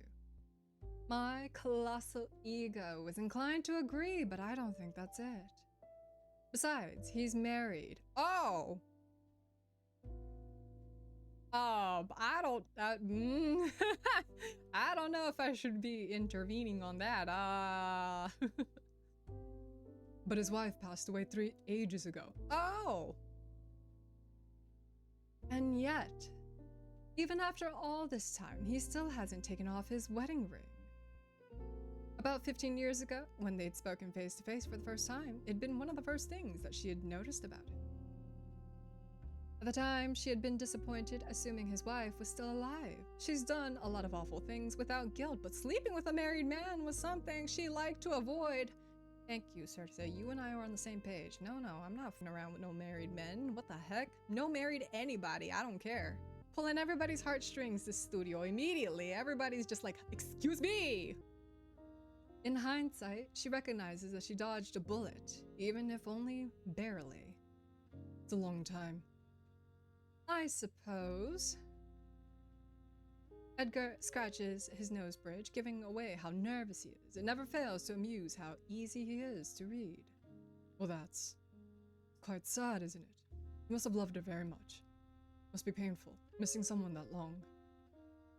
I guess. Circe knows far too well what feels like to mourn someone you'll never hold again. It doesn't have to mean that you love them. But Edgar wouldn't be thinking about her experience in this moment. He must be thinking about his sister. On to more fun matters. Remember what day it is? With everything going on tonight, she's nearly forgotten herself, so she can't say she blames him when Edgar pulls a face that says he definitely doesn't remember. Of course I remember. It's February. It's February 19, 21. First of all, it's March. Is it really? You can never tell when it's raining all year round anyway. Oh, fine. I'll tell you. It's our anniversary. Our what? It's been 20 years since the night we first met. Oh. Is that something to celebrate? Pretend to be annoyed? Joke about it? I'm gonna just... I sort of want to stick it to him and sort of pretend to be annoyed. Like, how could you not remember? How could you not? I'm a pretend to be annoyed. You don't value me at all. She slaps his arm, not with any real strength, obviously, or she'd break him. You weren't seriously expecting an anniversary gift, were you? And what if I was? Then I'd warn you to not expect one for our 30th either. 30 years working together in the same city. Will we get that far? Do I even want to? Edgar eyes her awkwardly. You're not actually upset, are you? No, just sorely disappointed by your lack of camaraderie. Edgar lights a cig, barely holding back a grin when he shoves it between his lips. Circe smirks back at him. This kind of banter has long been part of their daily routine. She provokes him, he retorts with some snark, they laugh or roll their eyes, then rinse and repeat. It's taken a while to get here, of course. When they'd first met, Edgar was so angry with the world, he took everything as an insult. He's mellowed out over the years, gotten better at reserving his anger for when it's actually warranted. Most of the time. I should let our client know that we didn't get the Fangling. Blech. It's annoying, but they don't have any other option. Their anonymous client was clear in their instructions. Seth must die tonight, or else no reward. With Seth in SSF's custody, there's no way that they can get him before the sun's up. Ugh. I just realized. We'll have to return the deposit, won't we? It's the right thing to do. Can we afford to do that? Per your request, we have taken fewer jobs as of late, so we're stretched even thinner than usual. If we want to feel more secure about keeping the lights on, you could take on a few more cases. Or spend less on clothes. Well, the second one's not happening, Edgar. Why would I do either of those things when you're always working so hard to make sure we are a month ahead on rent? I've only got so much hair, Circe. And I've only got so many dresses. Surely it wouldn't be such a sin to take one off, right? Just saying, Eddie. Edgar heaves a sigh. Thought you might say that. I'll just take it out of my own pay then. She nods, pleased with his quick thinking. Anyway, that'll come wait till tomorrow. Let's go to the Golden Cat and celebrate our 20th. You don't need to use our anniversary as an excuse. We go there every night. But tonight will be special. Drinks on me. Well, technically, it's our rapidly depleting business funds that will be paying, but the sentiment stands. You sure know how to spoil a bat. So that's a yes? Yes, yes. Alright. Just let me fetch my coat. Why do I feel like I'm forgetting something important? What? Who is it? They share a knowing look. I only know one person who knocks like that. You take it. But I always answer the door. Shouldn't be a problem to answer the door then, huh? Only because you're so good at it. Edgar puts out his cig and walks over to the door, opening it to reveal. Mrs. Harris? Who is this? Edgar! Circe! Thank goodness you're still here! Mrs. Harris, the next door neighbor, rushes inside. Ah! She's here for the cat. She's a kind old woman who thankfully never complains about the suspicious people going in and out of Thorn investigations at all hours. Oh, should I give her an old woman voice? My bad. Helps that her eyesight isn't what it used to be. Same goes for her hearing, actually. Oh, I'm so sorry to bother you. I know how busy you are doing your detective work, saving on the day and all that, but I can't find my baby anywhere. Her baby being her cat, Ellie. I feel awful bringing this to you at this hour, but would you mind having a look for her? I couldn't sleep knowing that she's somewhere out there cold and alone and lost. Shivering to death, my poor baby! Her wailing's loud enough to wake the entire building. Edgar starts to sweat. Edgar doesn't look like he's in the mood to go on a cat hunt. Luckily for him, they won't have to. Good news, we already found her. Her bawling immediately stops. You did? Yes, she's upstairs. She is! Edgar guides Mrs. Harris to the sofa. She sinks into it with relief. Oh, how lucky I am to have the city's finest detectives as my neighbors. It's not that hard to find someone who's hiding inside your own home. Circe retrieves Ellie from upstairs, hesitantly returning her to her owner. Edgar watches the exchange with amusement. He's been nagging for ages that she should just stroll down to the shelter and pick up a cat of her own. Sadly, I lack the confidence to keep something living alive. Oh, thank you, thank you, thank you. Mrs. Harris hugs the cat to her chest, and Ellie lets out a not-so-pleased "Nya." You saved my baby again. How could I ever repay you two? It's nothing. We're glad to help you anytime, free of charge. Nonsense. I'll bake you biscuits and bring them over tomorrow. Knowing she wouldn't even be able to eat them, and no good could come from having Mrs. Harris lurking around, unless necessary, Circe tries to tell her. There's really no need. We'd love that. Thank you so much.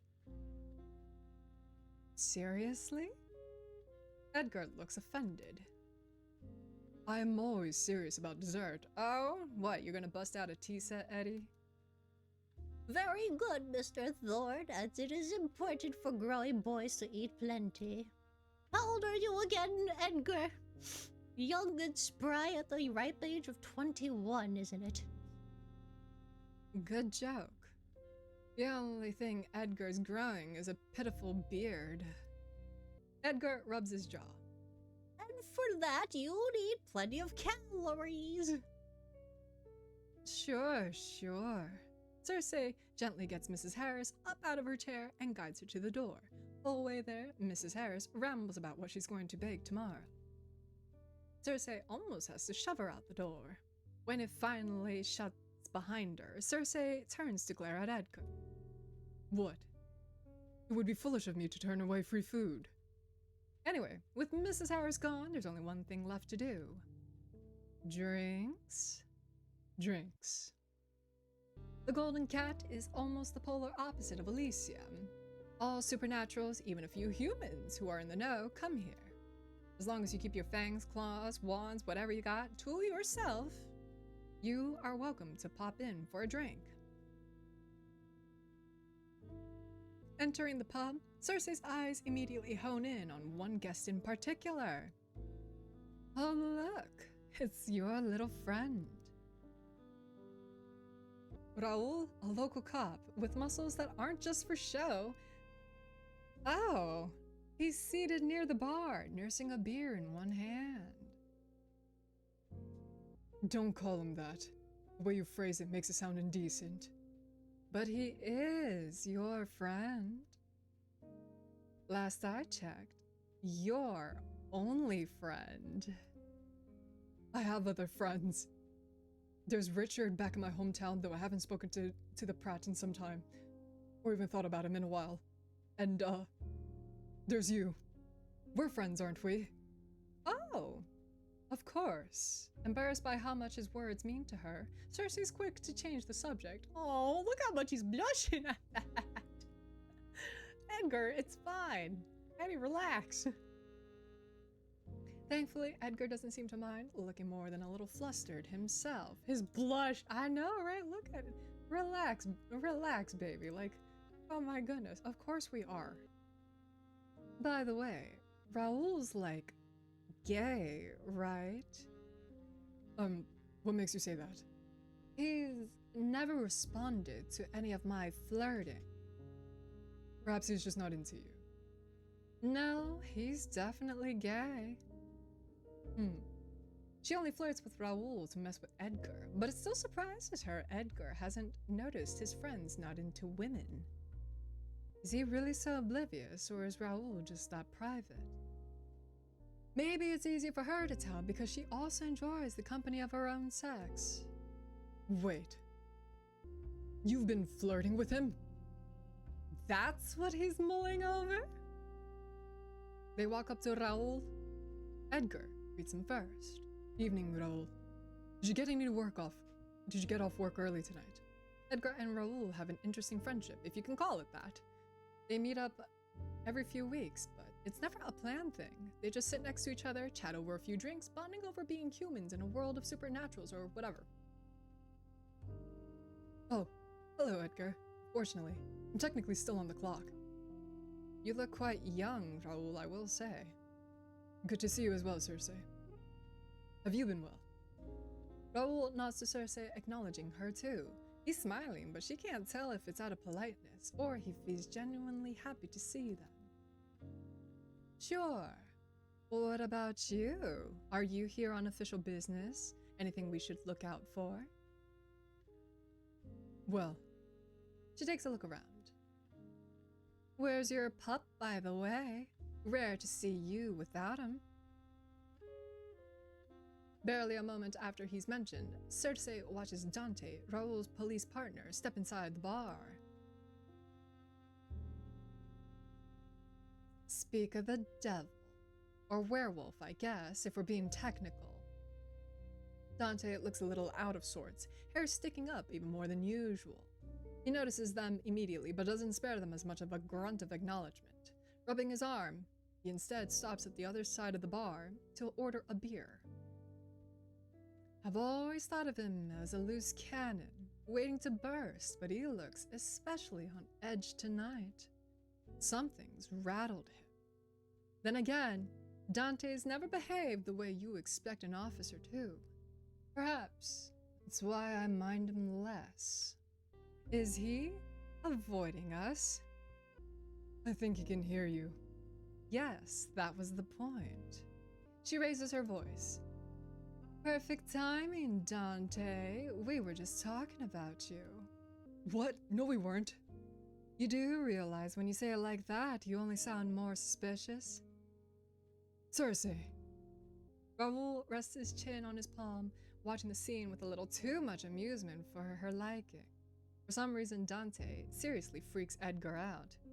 Now, this shouldn't be so surprising because Edgar's been easily scared as long as Circe's known him. However, he's especially intimidated by Dante.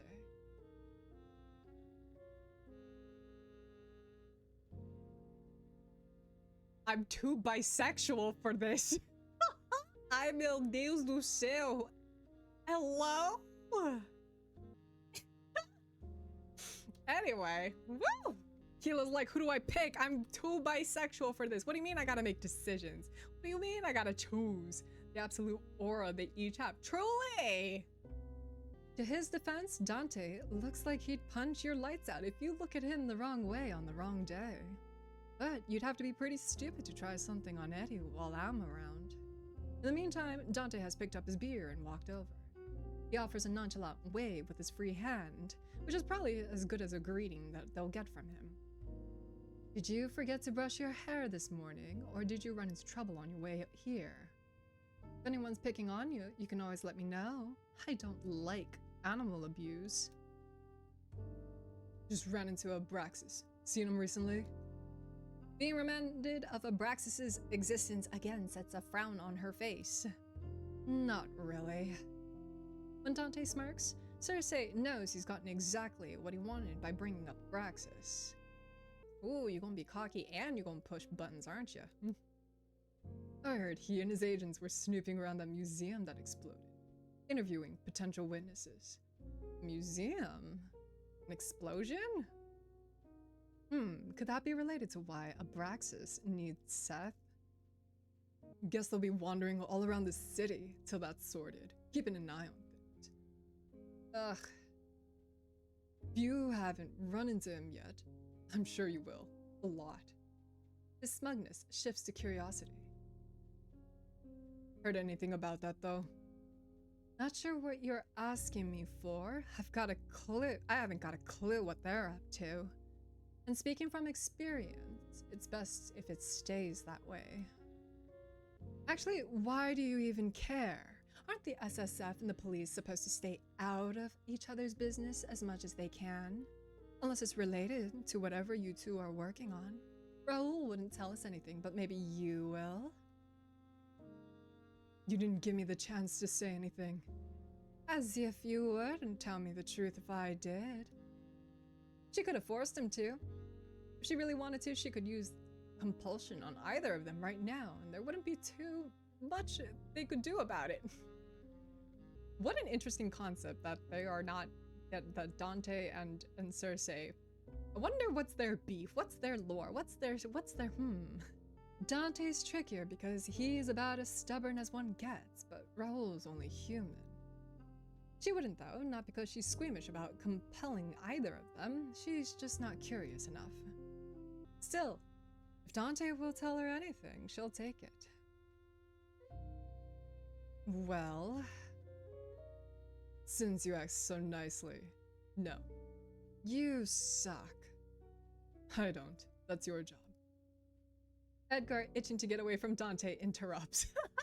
Oh, poor Edgar is just there like, oh god, help. Okay, well, you two look busy, and we're in desperate need of a drink. We'll leave you to it. But, come on, Circe, you've bothered them enough for tonight. How dare you? I'm perfectly lovely and pleasant to be around. Raoul waves to Edgar. Good to see you, Edgar. Yeah. Cheers. Edgar takes her arm and she begrudgingly lets him pull her to another corner of the bar. They nab their usual seats closest to the bartender. When they drink a lot, so it's good to have easy access. In order to maintain some level of dignity, we've agreed to never discuss exactly how much of our income goes to the Golden Cat. The bartender is swift, and in a minute, they have their usuals in front of them, some cocktail for Edgar, and a totally not conspicuous glass of red wine for Circe. So, when are we going to address the elephant in the room? Edgar sips his cocktail, raising a single brow at Circe's question. I'm talking about your addiction to sugar. Should be criminal to even call that a drink. It's about 1% alcohol and 909% sugar. 109% sugar. Oh. Just a little Cabernet. Hell yeah. Not quite sure those numbers add up. Besides, what right do you have to judge anyone's choice of drink when you order the same thing every night? Why waste my money on alcohol when it just spoils the taste of what I really want? Thought alcohol enhanced the taste of blood. Actually, I can't believe I've never asked you that before. She knows exactly why he hasn't asked. With each year that passes, Edgar grows more determined to avoid acknowledging what she really is. Depends on the vamp, but nothing will ever beat drinking it fresh from the tap. And have you started doing that again? She doesn't miss the regret in his eyes before he averts them. Still, she can't help the irritation she feels at what he's insinuating. Not since I ended things with Lazarus. You know that. Right. But you can think that's a lie. I didn't say that. Even if I were doing it, I'm not like that fangling I met tonight. I have self-control. I'm fully capable of making my own decisions. I don't drink from people who don't want me to. And I certainly don't drain people, so you can stop looking at me like I bit your pasty ass. Edgar's face falls in his hands, but his trembling shoulders do little to conceal his laughter. It's not funny, I'm annoyed with you. I know, I'm sorry. Sorry I'm annoyed? Sorry you said it in the first place? Both? He's grinning now too. Then why the laughter? Why'd you have to call me pasty? You know I've been really trying hard to build a tan. You should give up on that. You're only adding to the constellation of freckles on your face. Thought you liked my freckles. I said that? Well, I must have been lying, since I'm apparently lying about everything these days. He grimaces. Seems he thought she was going to let that one get swept under the rug. I'm sorry, Circe, I didn't mean to accuse you. I know you're not like that, I know you wouldn't. It's just hard to forget the shit I've seen, things I know you're capable of if you weren't held back by your own morals. It's always come back to this, huh? Edgar only likes Circe, who stands up against her own kind and looks out for the weak. Not the Circe who lures strangers into her bed and sucks their blood. I don't know how to tell him that I'm both. So I don't. Oh, Circe, you know how we're gonna do this? You're gonna do the exact same thing as you do with all of them, okay? Look, he didn't seem too bothered by the fact that that you mentioned biting his pasty ass. So what I'm hearing is that it's not a no, and you just lure him back to bed, and he'll find out. And yep, That's on God. Look, he's already like, rubbing his neck. He might be thinking about it. I'll give him, you might have to slip another shot in that super sugary drink, but you might taste the sugar later though, so be careful, Circe. That's all.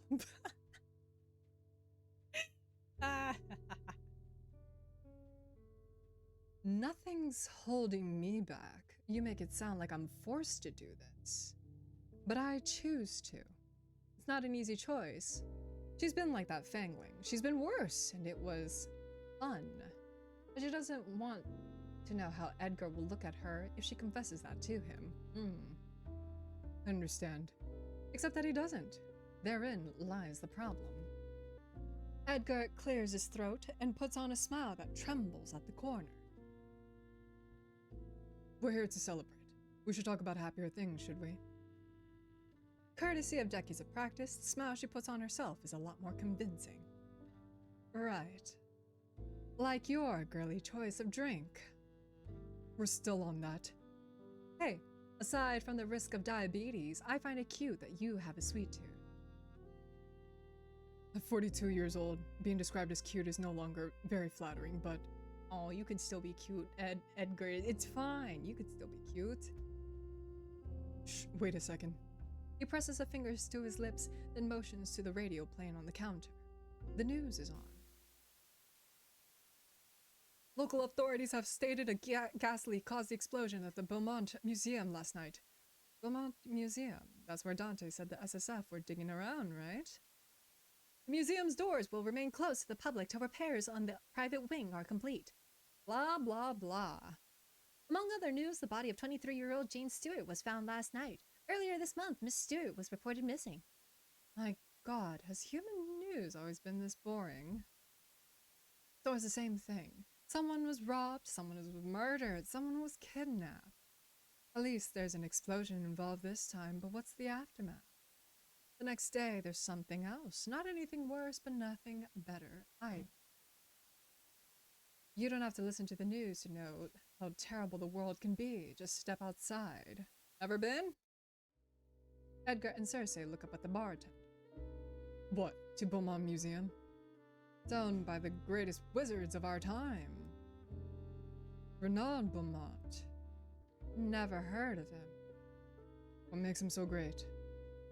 Many things, for sure. For starters, Circe doesn't bother to listen, focus on twirling her drink around in her glass, but Edgar nods along, genuinely interested for whatever reason. Anyway, he has to be ancient now. He retired from the public eye decades ago. Even if he's still alive, it wouldn't surprise me if he didn't know what's happened to his family's museum. Maybe we should set it on fire again and make sure he gets the memo this time. You wouldn't actually, would you? Want to find out? You have an annoying habit of doing the opposite of what I ask you, so no comment. The bartender leaves to serve another customer. Edgar starts patting his pockets. Bollocks, I'm all out. Don't hold yourself back on my account. Corner shop should still be open. Sure you don't mind me leaving you alone? He's already climbed to his feet. I think I'll live, or at least not die. Again. I'll be back in no time. And he's gone. Sugar, coffee, cigs. Humans sure have a lot of stupid vices. She stares down at her drink. Not that mine are any better. She sips slowly, letting her eyes roam the room. She's not sure where the compulsion comes from. It's not as if she'll discover anything new. It's always the same old faces. No, wait.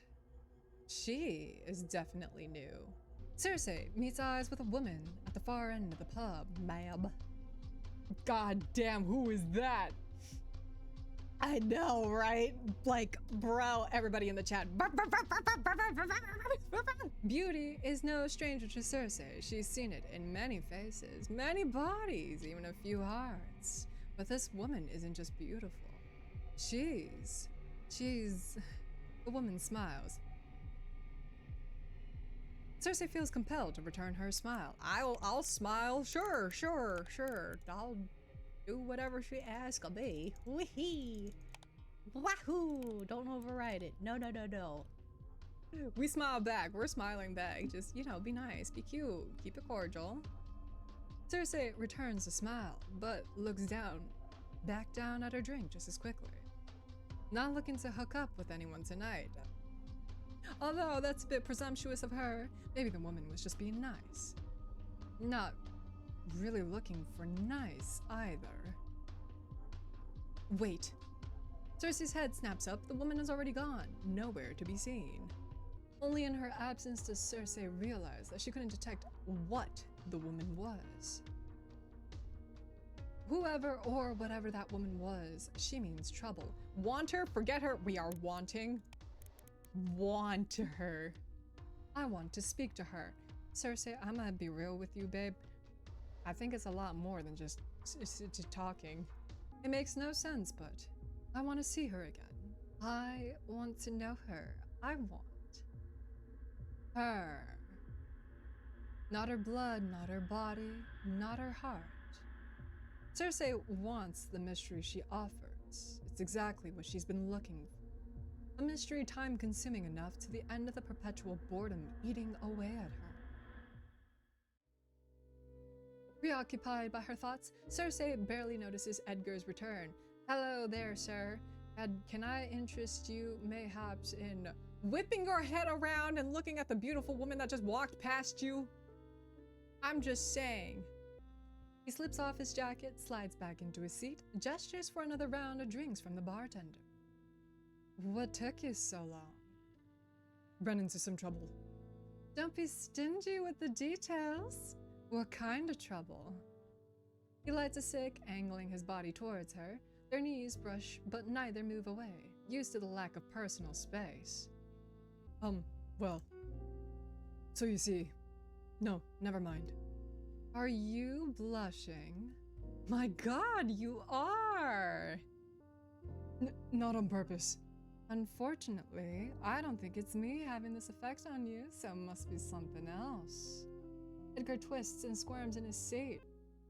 Or someone else. Was asked out on a date. He spit the words out so fast, Circe could have missed them if not for her supernatural hearing. You're messing with me.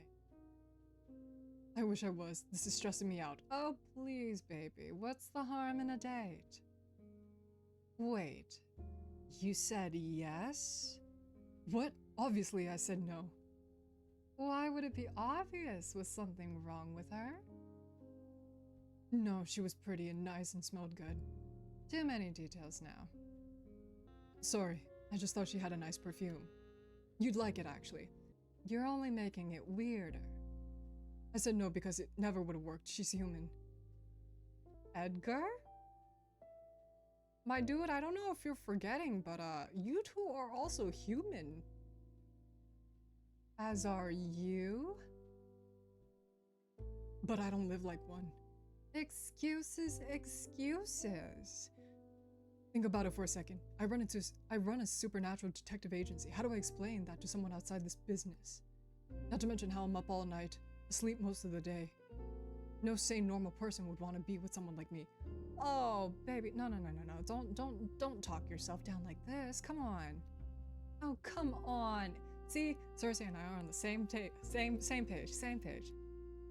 Oh, come on. So what if she doesn't fit into your normal schedule? You make time when you're in love. Love? God, I definitely don't have time for that. Not when it comes to the clients to be managed, bills to be paid, and... You don't have to work all the time, Eddie. You can take off one night of drinking to get laid. Shh, what if someone hears you? Please, baby, what are we? We're not children, and we're certainly not prudes here. Oh, come on. You're a grown man. You can't possibly still be embarrassed by the word sex. I'm not, but we're in public. Eddie, you're blushing a storm here, dude. Take a drag, my dude. Sex, sex, sex, sex, sex. Jesus Christ. Breeding, mating, copulating, fornicating. What is it that you Brits say? Shagging? Circe's cackling like a mad woman while Edgar hisses under his breath. Circe, I'm begging you to stop. Edgar looks about ready to explode from embarrassment, anxiously glancing around to make sure that no one's heard her. Oh, that Circe. What we gotta do is go louder. Circe doesn't have the heart to remind him that they're at a bar for supernaturals. Almost everyone's guaranteed to have overheard. Come on. Anyway, wouldn't it be nice to be with someone, even if it's only for the night? Whoa there, Eddie! Eddie! Wow! Edgar laughs, shaking his head more to himself than in response to her words. Somehow, I prefer to be here. Aw, with me? I wouldn't necessarily consider your presence to be an advantage. But yes, I prefer to be here with you. Let's say it's a good thing he said no. Let's go with that. Let's be a little selfish, shall we? Circe, I can't even blame you. Look at him right now. He's a little blushed. He's got a drink and a cig in his mouth. Ugh. It's selfish, but Circe's pleased he rejected the stranger.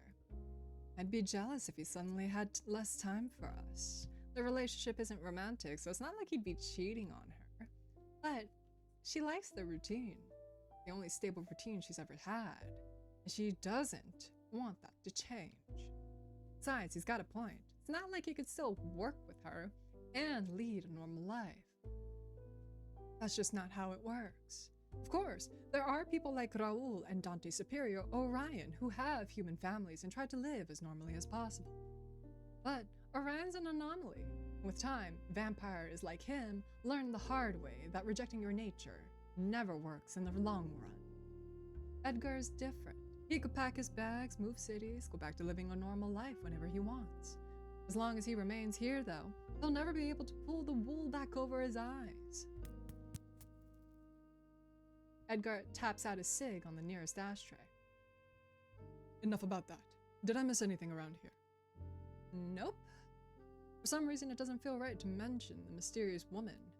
Maybe because she knows how Edgar worries and she doesn't want him to start. The bartender slides their new drinks towards them. They clink glasses. Ching ching. To 20 years of this hellish profession. To 20 more. In the end, Edgar has had one too many drinks. He leans on Circe the entire walk back to his flat. She stops while they reach his building. He's never invited her upstairs before, and she doubts it'll be any different tonight. Will you make it upstairs on your own? Why wouldn't I? He pushes off of her and stumbles up the stairs to the entrance. He almost falls over several times, but by some miracle, he manages to reach the door without breaking any bones. See, he hiccups. I'm perfectly fine. Right. See you tomorrow night. He waves her goodbye. She waves back. Good night. She waits until he's safely inside the building. Chances are low he'll die on the way up to the lift, so Circe begins the stroll back to her own flat. She walks at a leisurely pace, like the threat of the rising sun will be upon her any moment now. Like her slow pace might delay the inevitable day.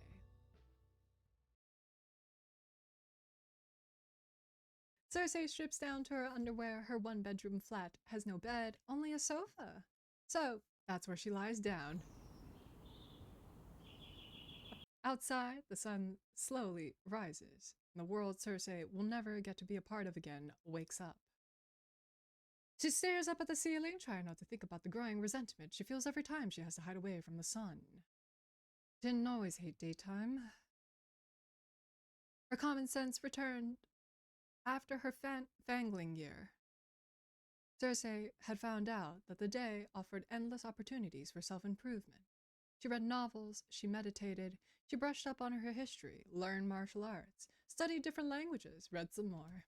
Slept with all kinds of people, men, women, people who didn't really identify as either. Half the time, she didn't even feed on them. She liked to cuddle in bed afterwards, basking in their heat. When the films became a thing, she found herself obsessed with cinema, lived hundreds of different lives through the stories of others. Like everything else, it soon got dull, hiding herself in escapism to distract herself from her own thoughts. Lately, she can't be bothered to do much of anything anymore. Is this all there is to eternity? An endless cycle of wanting and no longer wanting, forever falling in and out of love with what once meant the world to you?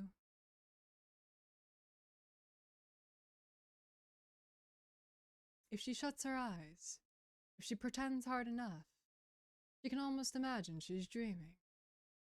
Where do her dreams bring her today? Who was she? More importantly, what was she? Every person did have a distinct aura. Some call it a life force. Some call it the soul. Whatever you like to call it, everyone has it. Not everyone can detect it, but Circe is trained to ensure she never misses it. So the fact that she missed this one unsettles her. It unsettles her very much. Oh, I get to go down the choices. Well, Abraxas. All right, we'll think of Abraxas for a second, sir. Ugh. Just picturing that self-righteous face of his irritates him. Nope. Not even worth thinking about for a second. And Edgar! Eddie! Eddie's funny when he's drunk. Though most of their nights might end at the Golden Cat, Edgar rarely drinks enough to get wasted. His love for tobacco might send him to an early grave, but at least alcohol poisoning won't. Small comfort. She continues to dream. Whoa! She tries her best to fight against the current of her thoughts, but somehow they always lead back to him. Oh no. Okay, we're saving again. Was my maker. Don't you think about him. Don't you dare. You already know how this ends. What the? Huh? But anyway, I'm gonna click don't think about him, because it seems that I will go down this list as well. Against her will, Circe remembers him. Oh, wow, Open your eyes.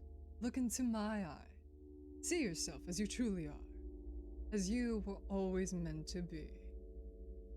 I'm afraid.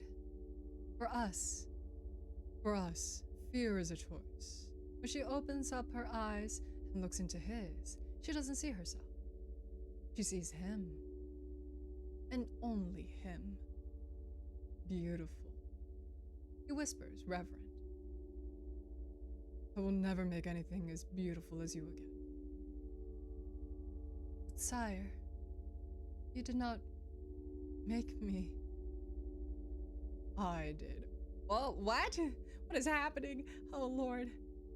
His spindly fingers caress her skin with such tenderness, she foolishly mistakes it for fondness. I delivered you from death. I rendered you invulnerable to the horrors of time. I captured you in the moment that you were most beautiful you would ever be. Beautiful. Beautiful forever. Sir? Huh? She holds the monster's stare. My eternal companion. Forever.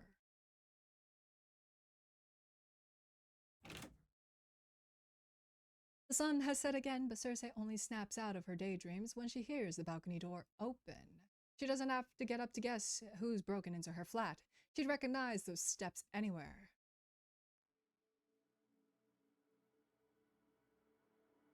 Mr. Abraxas. You'd better have a good reason for this, Abraxas. She stands up to glare at him. Her eyes linger on her lack of attire for no longer than what is polite. Oh, his eyes linger on her lack of attire for no longer than what is polite.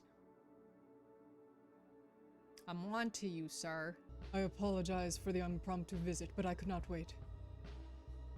Would you please put some clothes on? Then of course I shall explain my unconventional entrance. What is he still doing here? Taunt him? Tease him? I'm teasing him.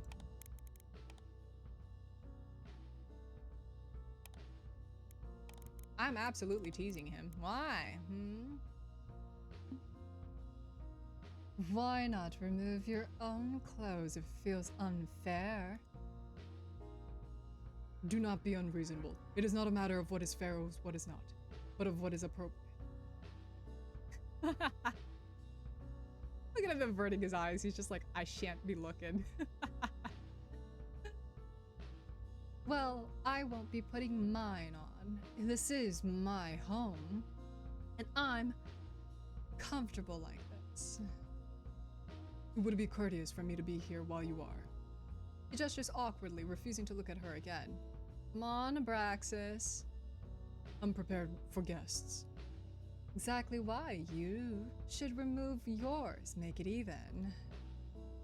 You must know she's messing with him.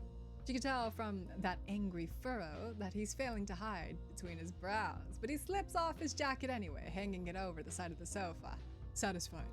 Her eyes linger appreciatively on the way his shirt stretches across his chest. Is it intentional that your shirts are always a size too small for you? If you intend to objectify me, I will be putting my jacket back on. She sighs dramatically. Loosen up a little, Abraxas, please. His boobas. Never any fun, are you? As a vamp, shouldn't you know any better than to enter a stranger's home without an invitation? We are not strangers. We are not friends either. Acquaintances. Are you seriously trying to negotiate our level of familiarity?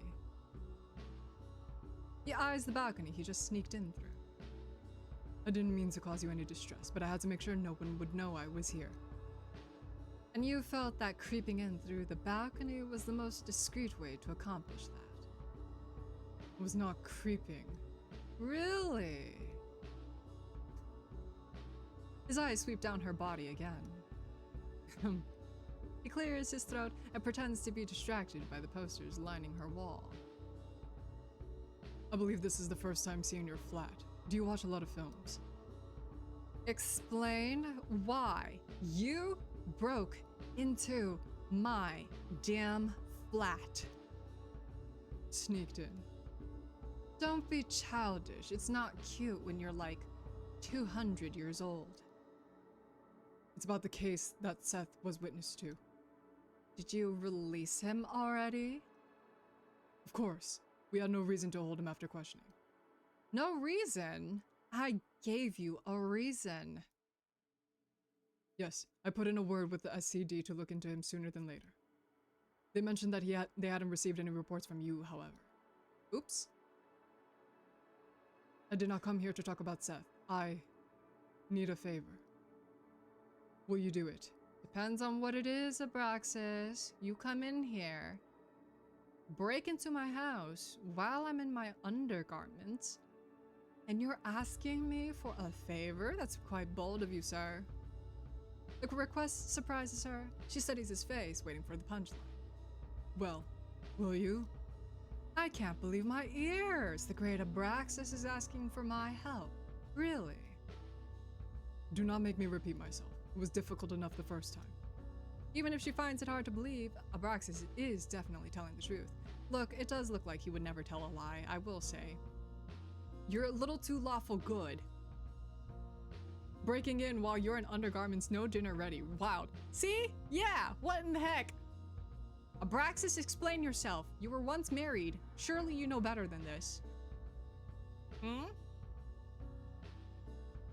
He barely even relies on his own agents. So for him to come to her, of all people, for help, it means he needs something badly enough to swallow his pride.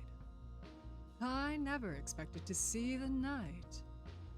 She's already set on not doing it, but why would she, in her right mind, help Abraxas? But that doesn't mean she's not curious. You're going to have to share more details before I decide. Have you heard of the incident at the Beaumont Museum? In passing?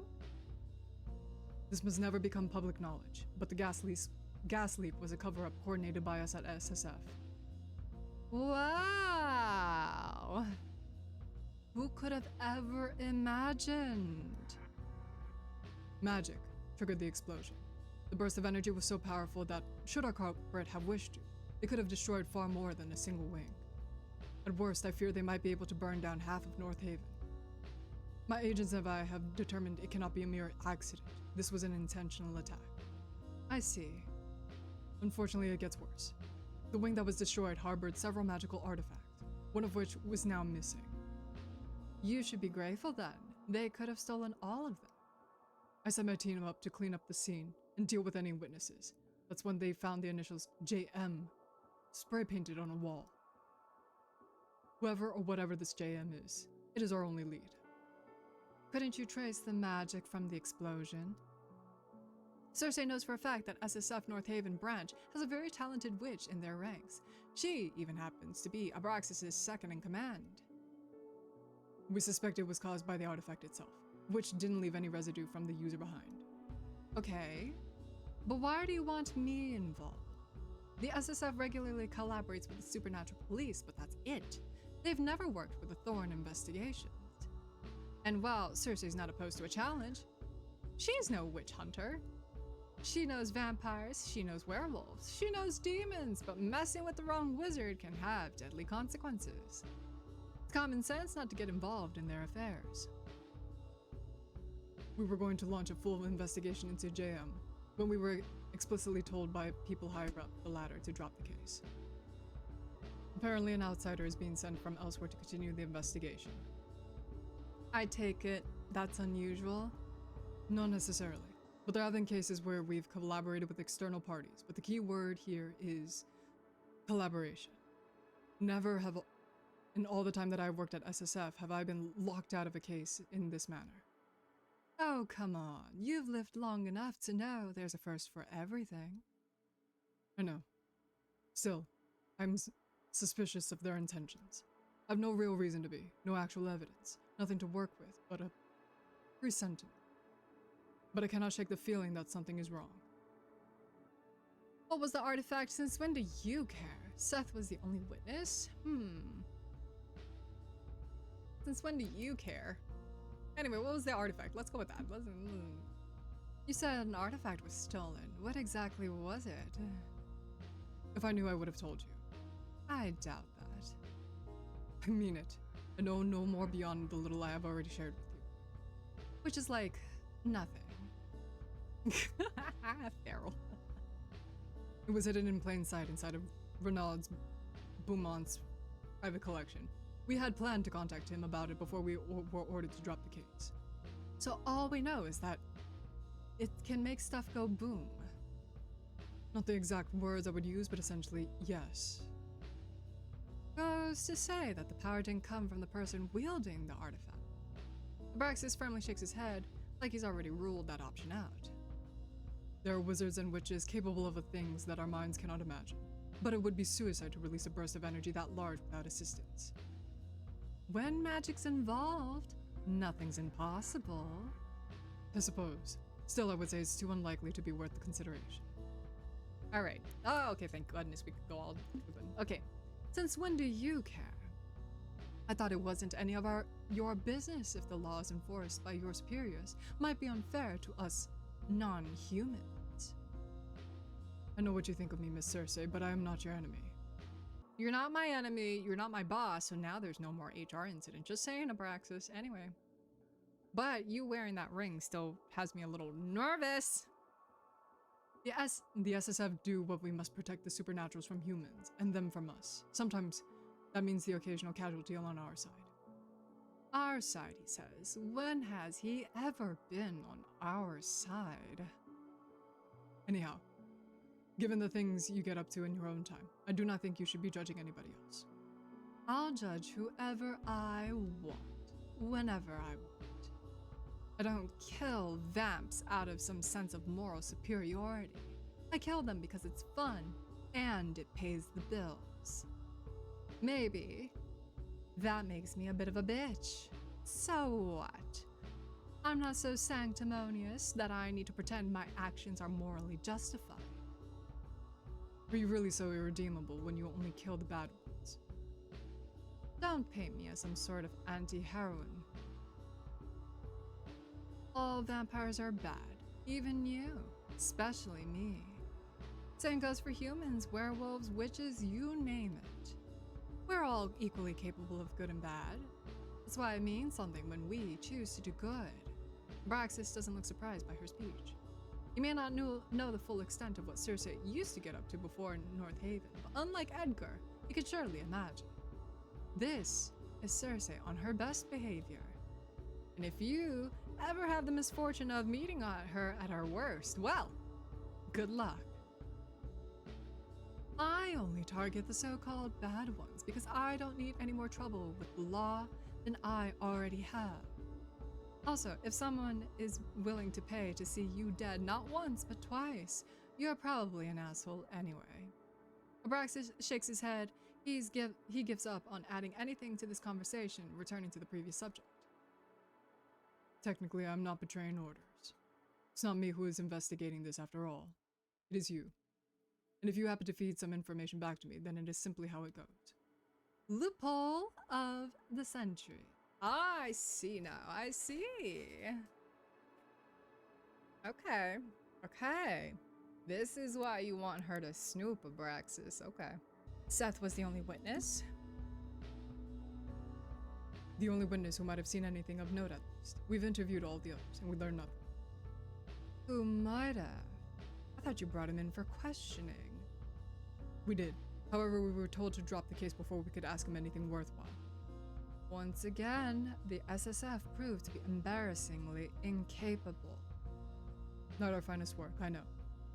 Circe folds her arms over her chest. I'll help you under one condition. Why are you making that face? You haven't even heard what I have to say yet. Fine, state your terms. It's quite simple.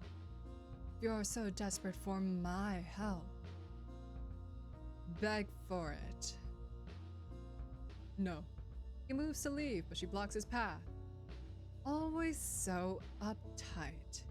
Let me rethink this. Abraxas just stares, waiting. She takes her time, hemming and hawing, simply for the amusement of keeping him in suspense. Oh, all right, I'll do it. His glare softens, only barely, but enough for her to notice. Thank you. Don't thank me. I'm not doing it for you. Just sounds like a compelling case, far more interesting than anything I've worked on lately. Maybe this is what will fish her out of her slump, keeping her running Thorn investigation for another 20 years. You'd better pay us, though, and provide a generous tip. Everyone knows Abraxas sits on a monstrous amount of generational wealth from his previous life. Something she might as well use to her advantage here. Just saying. I think you know what might be a generous tip, Abraxas. Just saying. Something she might as well use to her advantage here. That can be arranged. Perfect. Now give me a moment to get dressed, and I'll get you out of here. There's no need. I have my own way. The balcony again? Absolutely not, Romeo. His eyes shift to the floor, brows drawing together. He's that conflicted about this? Perhaps it's because he's never broken the rules in the past. He fears the consequences should anyone learn about disobeying he's disobeying orders. You'll be fine, Abraxas. Come on. You're so lawful good. You'll be fine, babe. Come on. Reassure him. The SSF has no reason to monitor your every move. Even if someone does find out that you came here, surely you're quick-witted enough to think of an excuse on the spot. Yes, you're right. There are plenty of reasons why I might come to see you. Plenty, you say?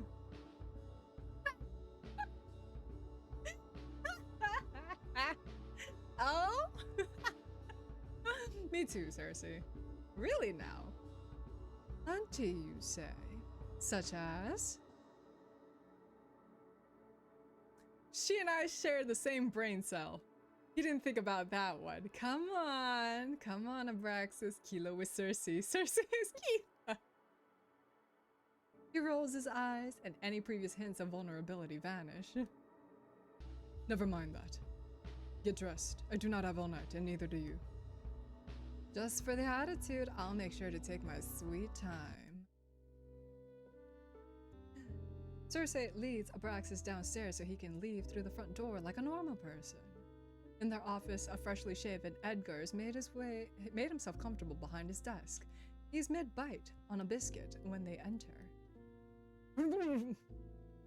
Take that out of your mouth so we can understand. He swallows. Why is he here? Good to see you too, Thorn. Pleasure's all yours, prick. Edgar's nasty glare softens only slightly when his eyes shift to Circe. I repeat, why is he here? And why is he upstairs? How did he even get in? I've been over an hour, and the door's been shut the entire time. Did he show up during the day? Did you spend all— Before you let your imagination run to places I don't even want to imagine, how about you shut up and let me talk? Go on. Lie because it's funny. What are you gonna say, Circe? I wanna know. You're right. He did spend the day. He did what? I didn't. Abraxas looks to Edgar. I didn't. Denying it twice makes you sound totally guilty. But you know it isn't true. Why must you always make up nonsense? As if I'd believe that anyway. Anyway, neither of you could stand each other for that long. Now tell me the truth. What is he doing here? I'm standing right here, Thorn. You could simply ask me. Or I could not. Abraxas sneers. In that case, I shall leave explaining to your boss. Edgar lifts his plate. You're gonna piss me off? You're gonna piss off now? Have a biscuit before you go. Fresh from our neighbor. I can't. Oh, that's right. You can't eat. I can. But the taste is repulsive, and I cannot properly digest it. Meaning I would have to. Abraxas pauses. Ah, you're mocking me.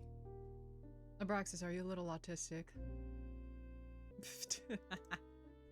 Edgar stuffs a cookie in his mouth. Took you long enough. Abraxas focuses on Circe again. Report to me as soon as you find something. You know where to find me. Yes, sir. Edgar lights a cig after Abraxas leaves. She waits for his patience to wear thin. It doesn't take long. So? He wants us to look into something. She explains everything to Edgar. Same as her, he's baffled that Abraxas would ignore a direct order from his superiors. It doesn't make sense. I know, that's why it's interesting. Some measly initials aren't much of a lead. JM could be a person, an organization, a movement. How would we know? Only one way to find out. Let's spill it up and check in with your contacts around the city to see if they've heard anything. You know which side of yours. Right. Enjoy your biscuits. I'll head out first. She walks up to the window. She's moments away from transforming when Edgar calls out. Circe, be careful, please. Worry about yourself, old man. 20 years ago, I was a boy. Today, I'm a man. I'm an old man. Give it another 10 years, and I'll be dust and cobwebs in your eyes. It's a compliment. I like older men. It's not a compliment. You have extremely questionable tastes. Oh, you think you're questionable taste, Edgar? Come on now. Don't downplay your sex appeal. Your creaky knees and back issues, especially, are oh so attractive. Enough. Don't you have somewhere to be? What? Other than flustering you, Edgar? I don't think so. Try not to miss me much. Circe transforms, circling Edgar once before she flies out the window and into the night.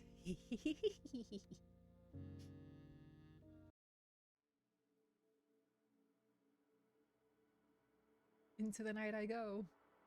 Thorn Investigations has established a trusted net of sources around North Haven over the past 2 decades. From small business owners to working girls to regular everyday people oblivious to the supernatural world. You never know who might have the intel that you need. But tonight, none of their usuals have anything useful for Circe. No one's heard of the initials before. Uh-oh. For her last stop, Circe catches Nisha away from Elysium on her smoke break. Long time no see, Circe. Nisha, Laz's right hand, has secretly worked as an informant for Thorn Investigations for years now. She's a street-smart human who enjoys making a little extra on the side. Although, I'm not sure what she needs it for. From what I've heard, Lazarus pays her plenty and more. Gotta respect the hustle, Circe. Then again, given that she's basically running his business for him, there's probably nothing that he could pay Nisha that would be enough for the work that she does. Anyway, I appreciate Nisha's a businesswoman. Greed is easy to work with. Have you stopped by Elysium last night? Oh, heard you stopped by Elysium last night. Paid Laz a quick visit. And you didn't think to come and say hi to me? Next time I will, don't you worry, Nisha. You'd have liked that. Would you now? Would you have kicked me out? You'd have liked that? I'm not gonna lie, it hurt a bit. I thought we were friends. Sure, if you say so. But I didn't come here to catch up. Aw, you didn't? Well, what are you here for then? Have you seen the initials JM around lately? Nisha shrugs. No. Is that someone important? Another dead end. Didn't even know if it's a who or what yet, but if you hear anything... Nisha tipped her imaginary hat to Circe. You'll be the first to know, of course. Thanks. Nisha butts out her cig on the nearest wall. If that's all, I should get back inside. Elysium doesn't run itself. Lazarus still leaving all the work to you? He pulls his weight. Sometimes.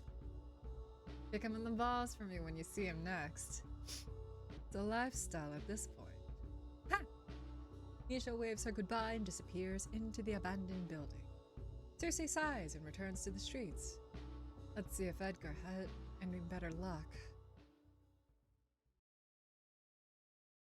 Oh, Edgar! Lights are on when Circe enters the office. Edgar must have gotten back first. You're here already. I guess you didn't find anything worthwhile either. She stops at the doorstep. Oh, you can't be serious. 2 break-ins in one night? Oh! Ma'am. Ma'am. Edgar's nowhere to be seen. Standing beside his desk is the mysterious woman from last night. Finally, Circe can see the woman for what she really is. A witch. A very powerful one if she's able to conceal her magic like that. There you are. I've been waiting for you. Her eyes leave the streets outside to meet Circe's gaze. They stare at each other for a long beat, neither willing to break eye contact or begin the conversation. Eventually, the woman smiles, impressed for some reason. You have a spine, a quality I respect, as long as one does not mistake it as a suitable replacement for competence. As you are doing right now. The woman laughs. You have a sense of humor as well. That is good. When Circe still doesn't move, the woman pushes away from the wall to stand up straight. Everybody's screaming in chat, oh my god. When Circe still doesn't move, the woman pushes away from the wall to stand up straight. She's tall in the same way models are. It would be pointless. It should be a pointless, ridiculous, inappropriate thought to have in this moment. Oh, I'm having all of them. All of the ridiculous, inappropriate thoughts. Don't worry. And yet, Circe can't help but feel that there's something unnatural about how bewitching the woman before her is. Apologies and introductions are in order. Which would you prefer to hear first? You choose. Oh, well, if you insist. My name is Nocturne. I am not a local, but perhaps my accent gave that away already. I'm curious what your accent is, Nocturne. Amongst the many strange circumstances, Circe barely noticed a subtle French accent. Ah, okay, she's French. I'm sorry to ambush you like this in your own office, but you're a busy lady. It is not so easy to catch you alone. Please do not worry, I truly mean you no harm. I expected to disbelieve that. Apparently so, because Nocturne continues talking like it's nothing out of the ordinary. It's a pleasure to meet you, Circe. I've heard terrible things about you and the work that you do, which means you must be good at it. Whatever you've been told, I'm worse. Whatever you've been told about me, I'm probably worse. Perfect. This is exactly the kind of woman I'm looking to hire. Circe narrows her eyes at the witch. You want to hire me? For what exactly? Nocturne doesn't look like she requires any help killing your typical street vamp. So, it's definitely not for that. The same thing everything hires you for. I'm looking for someone. I want you to find them. Right. Unfortunately for you, I'm quite busy at the moment, so I won't be able to take your case. Goodbye. Nocturne's voice is firm, even as her perfect smile stays painted on. You're already looking for them. Who? Ah. So JM is a person. I presume so. The person they're pretending to be, the real JM, was a brilliant young witch. But who knows? When it comes to this imposter, they could be anyone for all we know. How do you know it's an imposter? Why couldn't it be the real JM? Because she's dead. Nocturne's tone is so detached. Circe can hardly believe that this is all just one big joke. She's dead?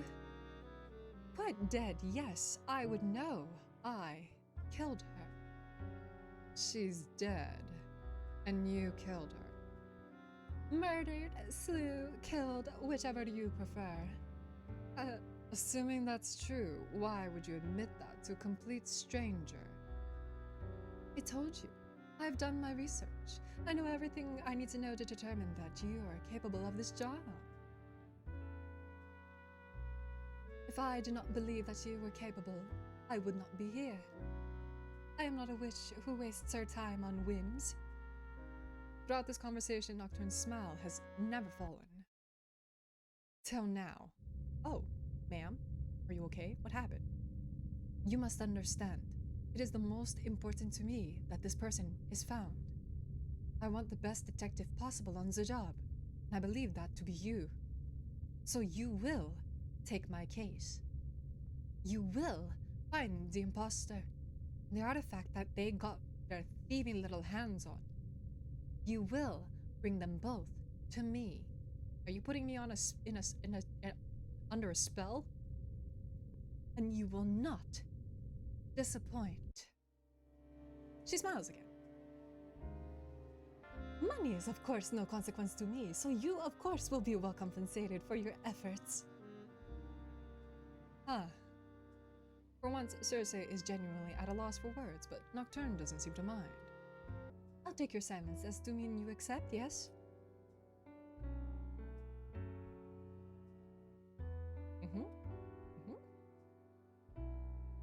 You have reached the end of the BTMO demo. Thank you for playing. To support the full game's development and more news on Burn the Midnight Oil, check out our Kickstarter, Twitter, Instagram, and Tumblr. Make sure you wishlist on Steam and go check out their itch.io page, okay? Thank you so much for playing. Thank you so much for joining. Oh my lord, what a wonderful... I mean, not that they need to see my playthrough, but I hope the team takes a look and sees my chat going absolutely crazy for this game. I hope that they understand that they did an absolutely excellent job, you included. Oh my goodness. That was it? Well, little do you know, the demo will be out and you can see the different routes. Look at all of them. What's in the extras? I'm curious. Hold on. Let's take a peek-see. There they are. There you are. Had I clicked this first, I would have I would have caught you. Look at all of that. Let's give some credits. Hold on. Let's give some credits, you know, properly. To everybody who's in here. Please go check them out. Go check everybody out, because you could tell that this is a labor of love. Oh, I can only imagine. Oopsie. I didn't mean to quit. Hold up, I'm gonna reopen it. Hold on. We're reopening it, because... There we go. There we go. Remby, you rascal! Can't do late Wednesday. Dang it. I will try my best to start ASAP on Wednesday, okay? Listen. So early stream, I can only do as early as maybe 6 o'clock. That's about it, really. I unfortunately have been working long hours during work, and it makes it a little difficult on that one. So, we will see how things go. I will do my best. If I do go into work early and I don't end up staying late, who knows, maybe I will be able to pull up the hours. But this lets me know, at least, that for Dante's route, I will need like 5 hours. It's 1 a.m. for me. Oh lord, I'm sorry, Cuber. We have jobs. I know, it's hard. 6 p.m. what time zone? I'm PST. I'm Pacific. Very Pacific, yes. 6 p.m. PST. Yeah, I know. I will do my best. Hopefully, if anything, if I can like show up to work earlier, do as much work as possible, and maybe leave by 3, maybe I can pull it up a little even further. Who knows? I will do my... Hello? Sunny! Holy moly, that's crazy! That's so many! Oh my god, thank you for the 8 gifted subs. That's crazy! When did you get here, Sunny? What in the heck? That's a hit. For sure, look at those cool people. They are awesome. Look at all that. Cuber got one, Jesterx got one, Pale got one, AJ got one. I'm Your Comrade got one. I only follow Freaky. Say, who? Hello? Tiny got one, Mogu got one. Hell yeah. Popped in so randomly. Truly. Helps for Sunny. Holy bully. Thank you so much, Sunny. That's crazy, dude. Oh my god, thank you so much. Had to really hit me with them, didn't you? Oh my lord. Sunny jump scare. I know it happens a lot. Truly. I quite literally just got here, by the way. Sunny! You haven't been here the whole time? Oh my god. Oh my lord. Thank you. Thank you, though. Oh my god. Oh my lord. That is certainly something else. But welcome in, Sunny. I hope you had a good day. As we are literally just wrapping up the game. So thankfully, I haven't been able to... I haven't gotten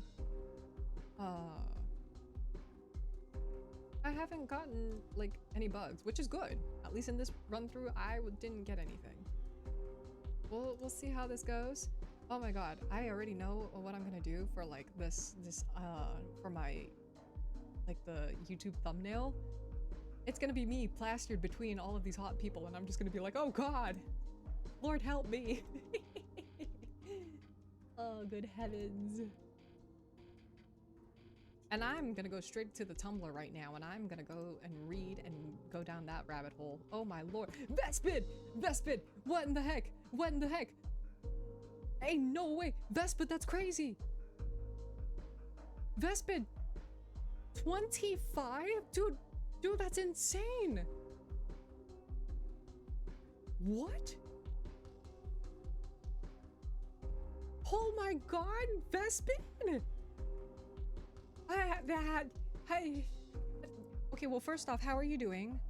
How was CarrierCon? Oh my god, Vespid, I'm trying to scroll down so I can actually see the chat now. What in the hell? Who are these people? Morbidity Rights? I actually don't know some of these people. Is it like... gifting to random people now? Have we gotten to such a point? Hello? Thank you. I'm back to the normal chat. Holy moly, 25. Thank you, Vespid. There's some good hits in there too. Stealth gift substitute. Wanna watch me do it again? Vespid, I'm begging, dude. Vespid, please spend it on yourself. Vespid, that's insane. Vespid, thank you. Vespid. Oh, the IRS is gonna be seeing this, aren't they? Oh my lord. Oh my god, mad Calps. I don't think you should do that. I agree. I agree. Holy moly. Well, I guess now I should commission a lot of artists. Alright. First things first. The feral emote, I think it's imperative now. And let me see what other ones. Straight into the art it goes. Oh my goodness, thank you guys so much again. Thank you, Sunny. Thank you, Vespid. That was insane to win. I'm sorry. Okay, bye? What do you mean bye? Another 25? Ain't no way. Quibi? Fia? One of the random people is subbed random. I'm sub 2-2. Wait, what? Oh my god. My brain. Vespid just dips? Vespid? Bro?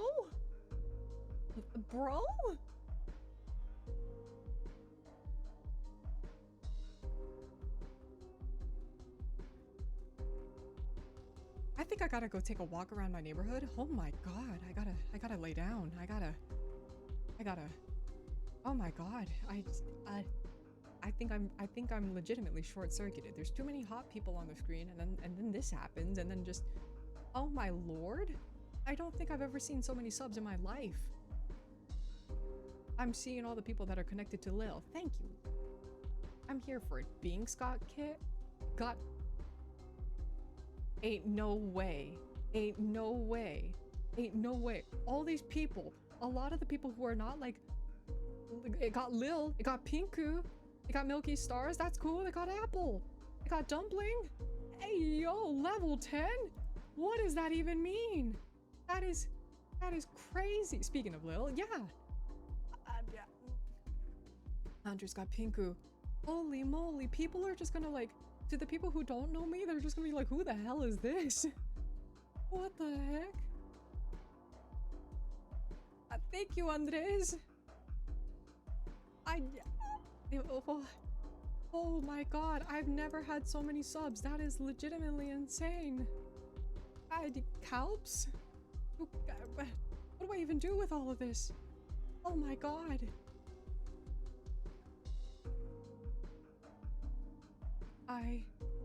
Thank you. Oh my lord. Oh my god. Level 10. Oh my goodness. 89. That is so many people. Joe? Joe? Oh my god. Thank you so much, Joe. Oh my god, I got Fad. I got Trisket. You got Too Much Wrong. You got Vespid, and you got Digging Around. Oh my goodness, Joe. Joe got Vespid. Thank you so much, Joe. That is insane. Happy not your birthday. Oh my god, Joe. Thank you so much, dude. This is insane. Well, what a way to end a night. What a way to end the night with not only so many people that I absolutely love in this chat, with so many subs. And thank you for the Prime sub. Let's go.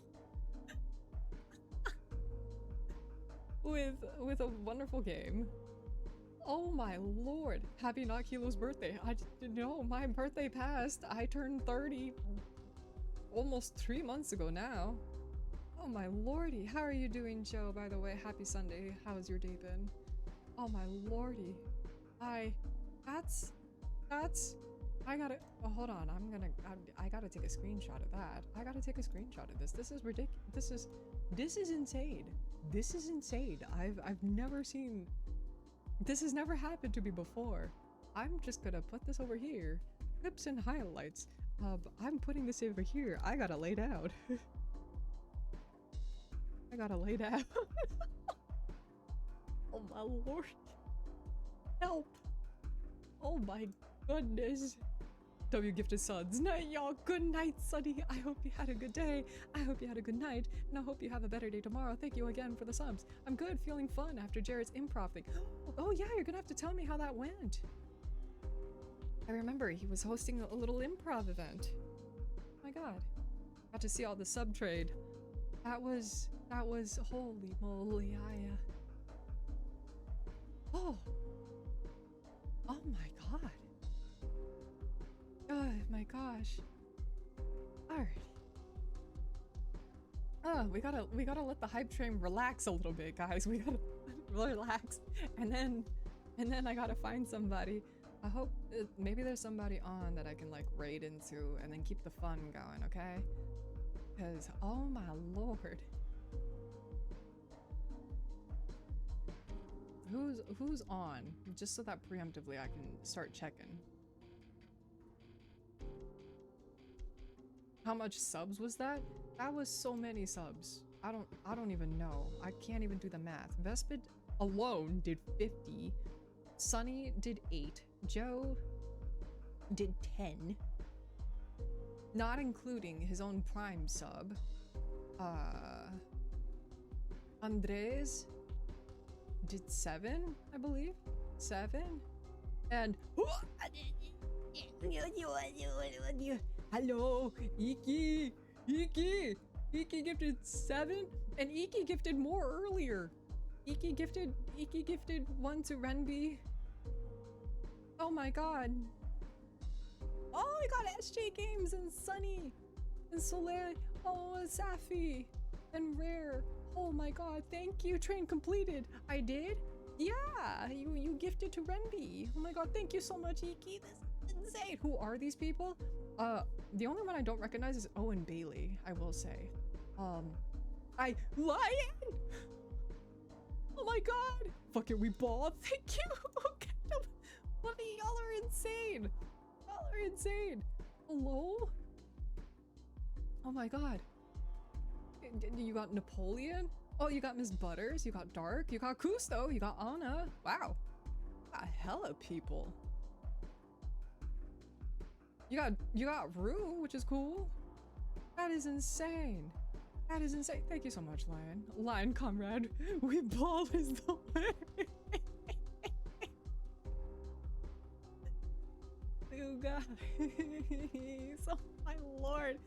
I don't even think Twitch is like properly processing all of these. Hold on, I've got to put more calps in the chat because I don't know what else I can do with myself right now. I gotta go lay down. I'm gonna update that number once this is all said and done. Oh my god. You know I had to come through. That is crazy. That is crazy. We in there 100%. Y'all crazy. Sorry, Kilo. Seems like I'm the only broke one here. I would if I could. That's okay. You're here. That's all that matters. Y'all are here, and I couldn't thank y'all enough. Like, that is. Oh my god. Like, I'm just happy that you guys are here. Really. This hype train is insane. I've never seen such a thing in my life. Holy moly.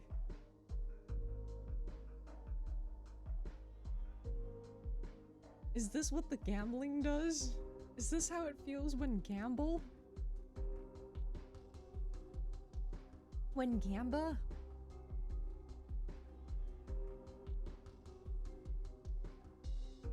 Oh my goodness. I gotta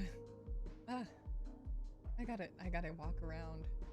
I gotta walk around my house. Anyway, POV, you won the lottery. I feel like I did. I wish I was going to. What? I couldn't even read that fast. Wait, what? I think we're running out of people who get the subscriptions. Finished out level 10 before leaving, but Iki stole it, so I'll do 11 before skedaddling. Good night. Good night, Sonny. Thank you so much, dude. Holy moly. Hello? This is crazy. This is insane. 11? 11? Thank you for another 11? This is it got ow. Oh my god. Who are some of these people? I'm sorry if you don't know who I am, and then you're gonna see me and you're just gonna be like, who in the hell is this? I'm just your local cat girl seamstress. Wowee. Calps. More calps. More calps. This is insane. This is insane. Oh my lord. Thank you guys so much. Oh my god. I keep saying, like, I've never seen this before, and now here we are. I've never seen this before. Most of these people are probably sleeping. They sure are. Emotional calps? Yes, I'm very emotional calping right now. Oh my god. Hello? Hello? The IRS is gonna come after me now. I thought to myself, I'm not gonna lie, I did my taxes, and then at first I got a little scared because I was like, oh my god, Twitch didn't send me like a tax form. And then it said, I didn't have to because I didn't hit the threshold that would be necessary for reporting. And I was like, great. That's great. Wonderful.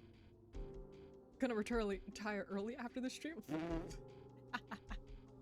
we rolling it big. Let's go. And then like I was like, oh, okay, you know, like I think I got affiliate roughly around April, May. So, you know, that's pretty good. I was like well under the mark. Or not well under the mark, but I was under like whatever the threshold is. Surely I would never hit it, even if I was affiliate in a year. I think that very quickly is changing. Oh my, the good heavens. Oh man, okay, we gotta let this, we gotta let it run out. We gotta let it run out, I beg of y'all. No more, please spend it on yourselves next. Now she gotta pay taxes. It's okay.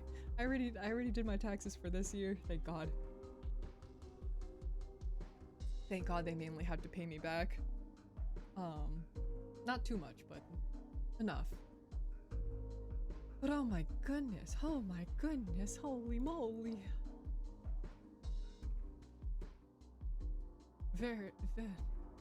Oh, what did I even start at? I think I only had like 20 something. Did we really hit 100 subs? Ain't no way. Hold on, let me do the math here. Vespid gave out 50. Oh my god. Oh my lord.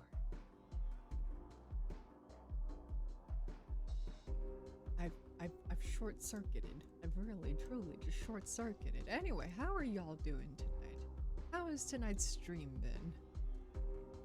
The devs are gonna look at this and be like, what in the hell is happening? What in the world is happening here? I think you gain like $400 from all of those. Do I?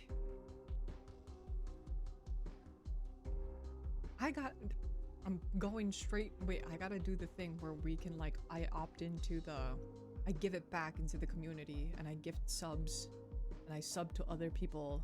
I gotta do that. It's time. It's time. 'Tis the season. 'Tis the seas. Oh, good heavens.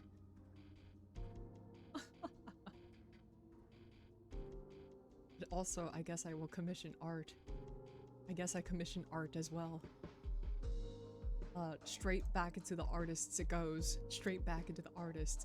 Rory, when I get my hands on you, girl, can I ask for another ref sheet, mayhaps? Oh my god. Oh my lord. Are we almost there? Is it almost timing out? Oh, thank goodness. We're almost there. I feel like this is the New Year's countdown now. Oh my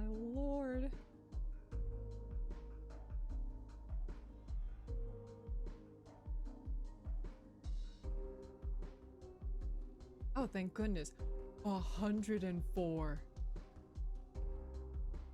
Ain't no way. That is... Choo-choo.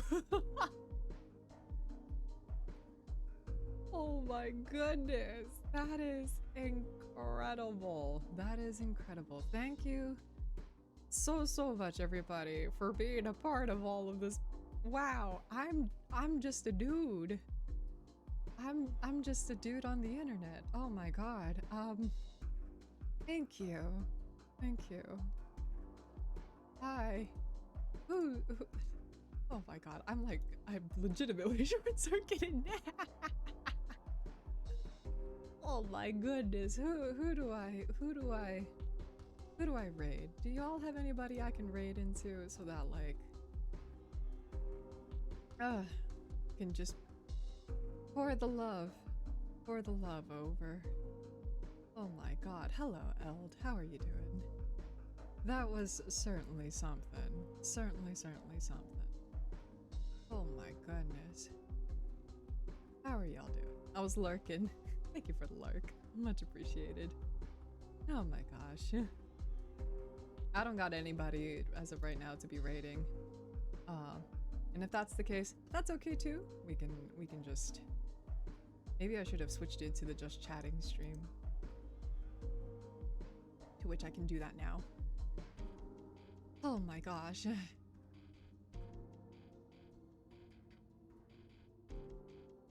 We'll wrap it up here as well. Good night, my dears. I love you all so much. Thank you so much for supporting me through all of this. Sometimes I wonder if it's like, you know, do people really care? And then it's just like, not even with the subs, but like y'all showing up, comments, and we have fun here every time. And I'm like, yeah, that's what it's about. Anyway, I love you all. We care so much. I love and care for all of y'all as well. I know it may sound a little parasocial, but you know, I love when y'all show up and we just chat and we just have fun, and that's what it's really all about. I love you all so much. I hope you had a good day. I hope you had a good night.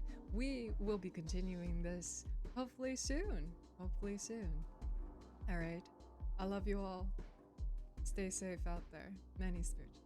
Like being here, it's cozy, and I'm here because of you. Thank you, Eld. Thank you so much. Y'all have a good night. Love you. Smooches. Mwah. Ah.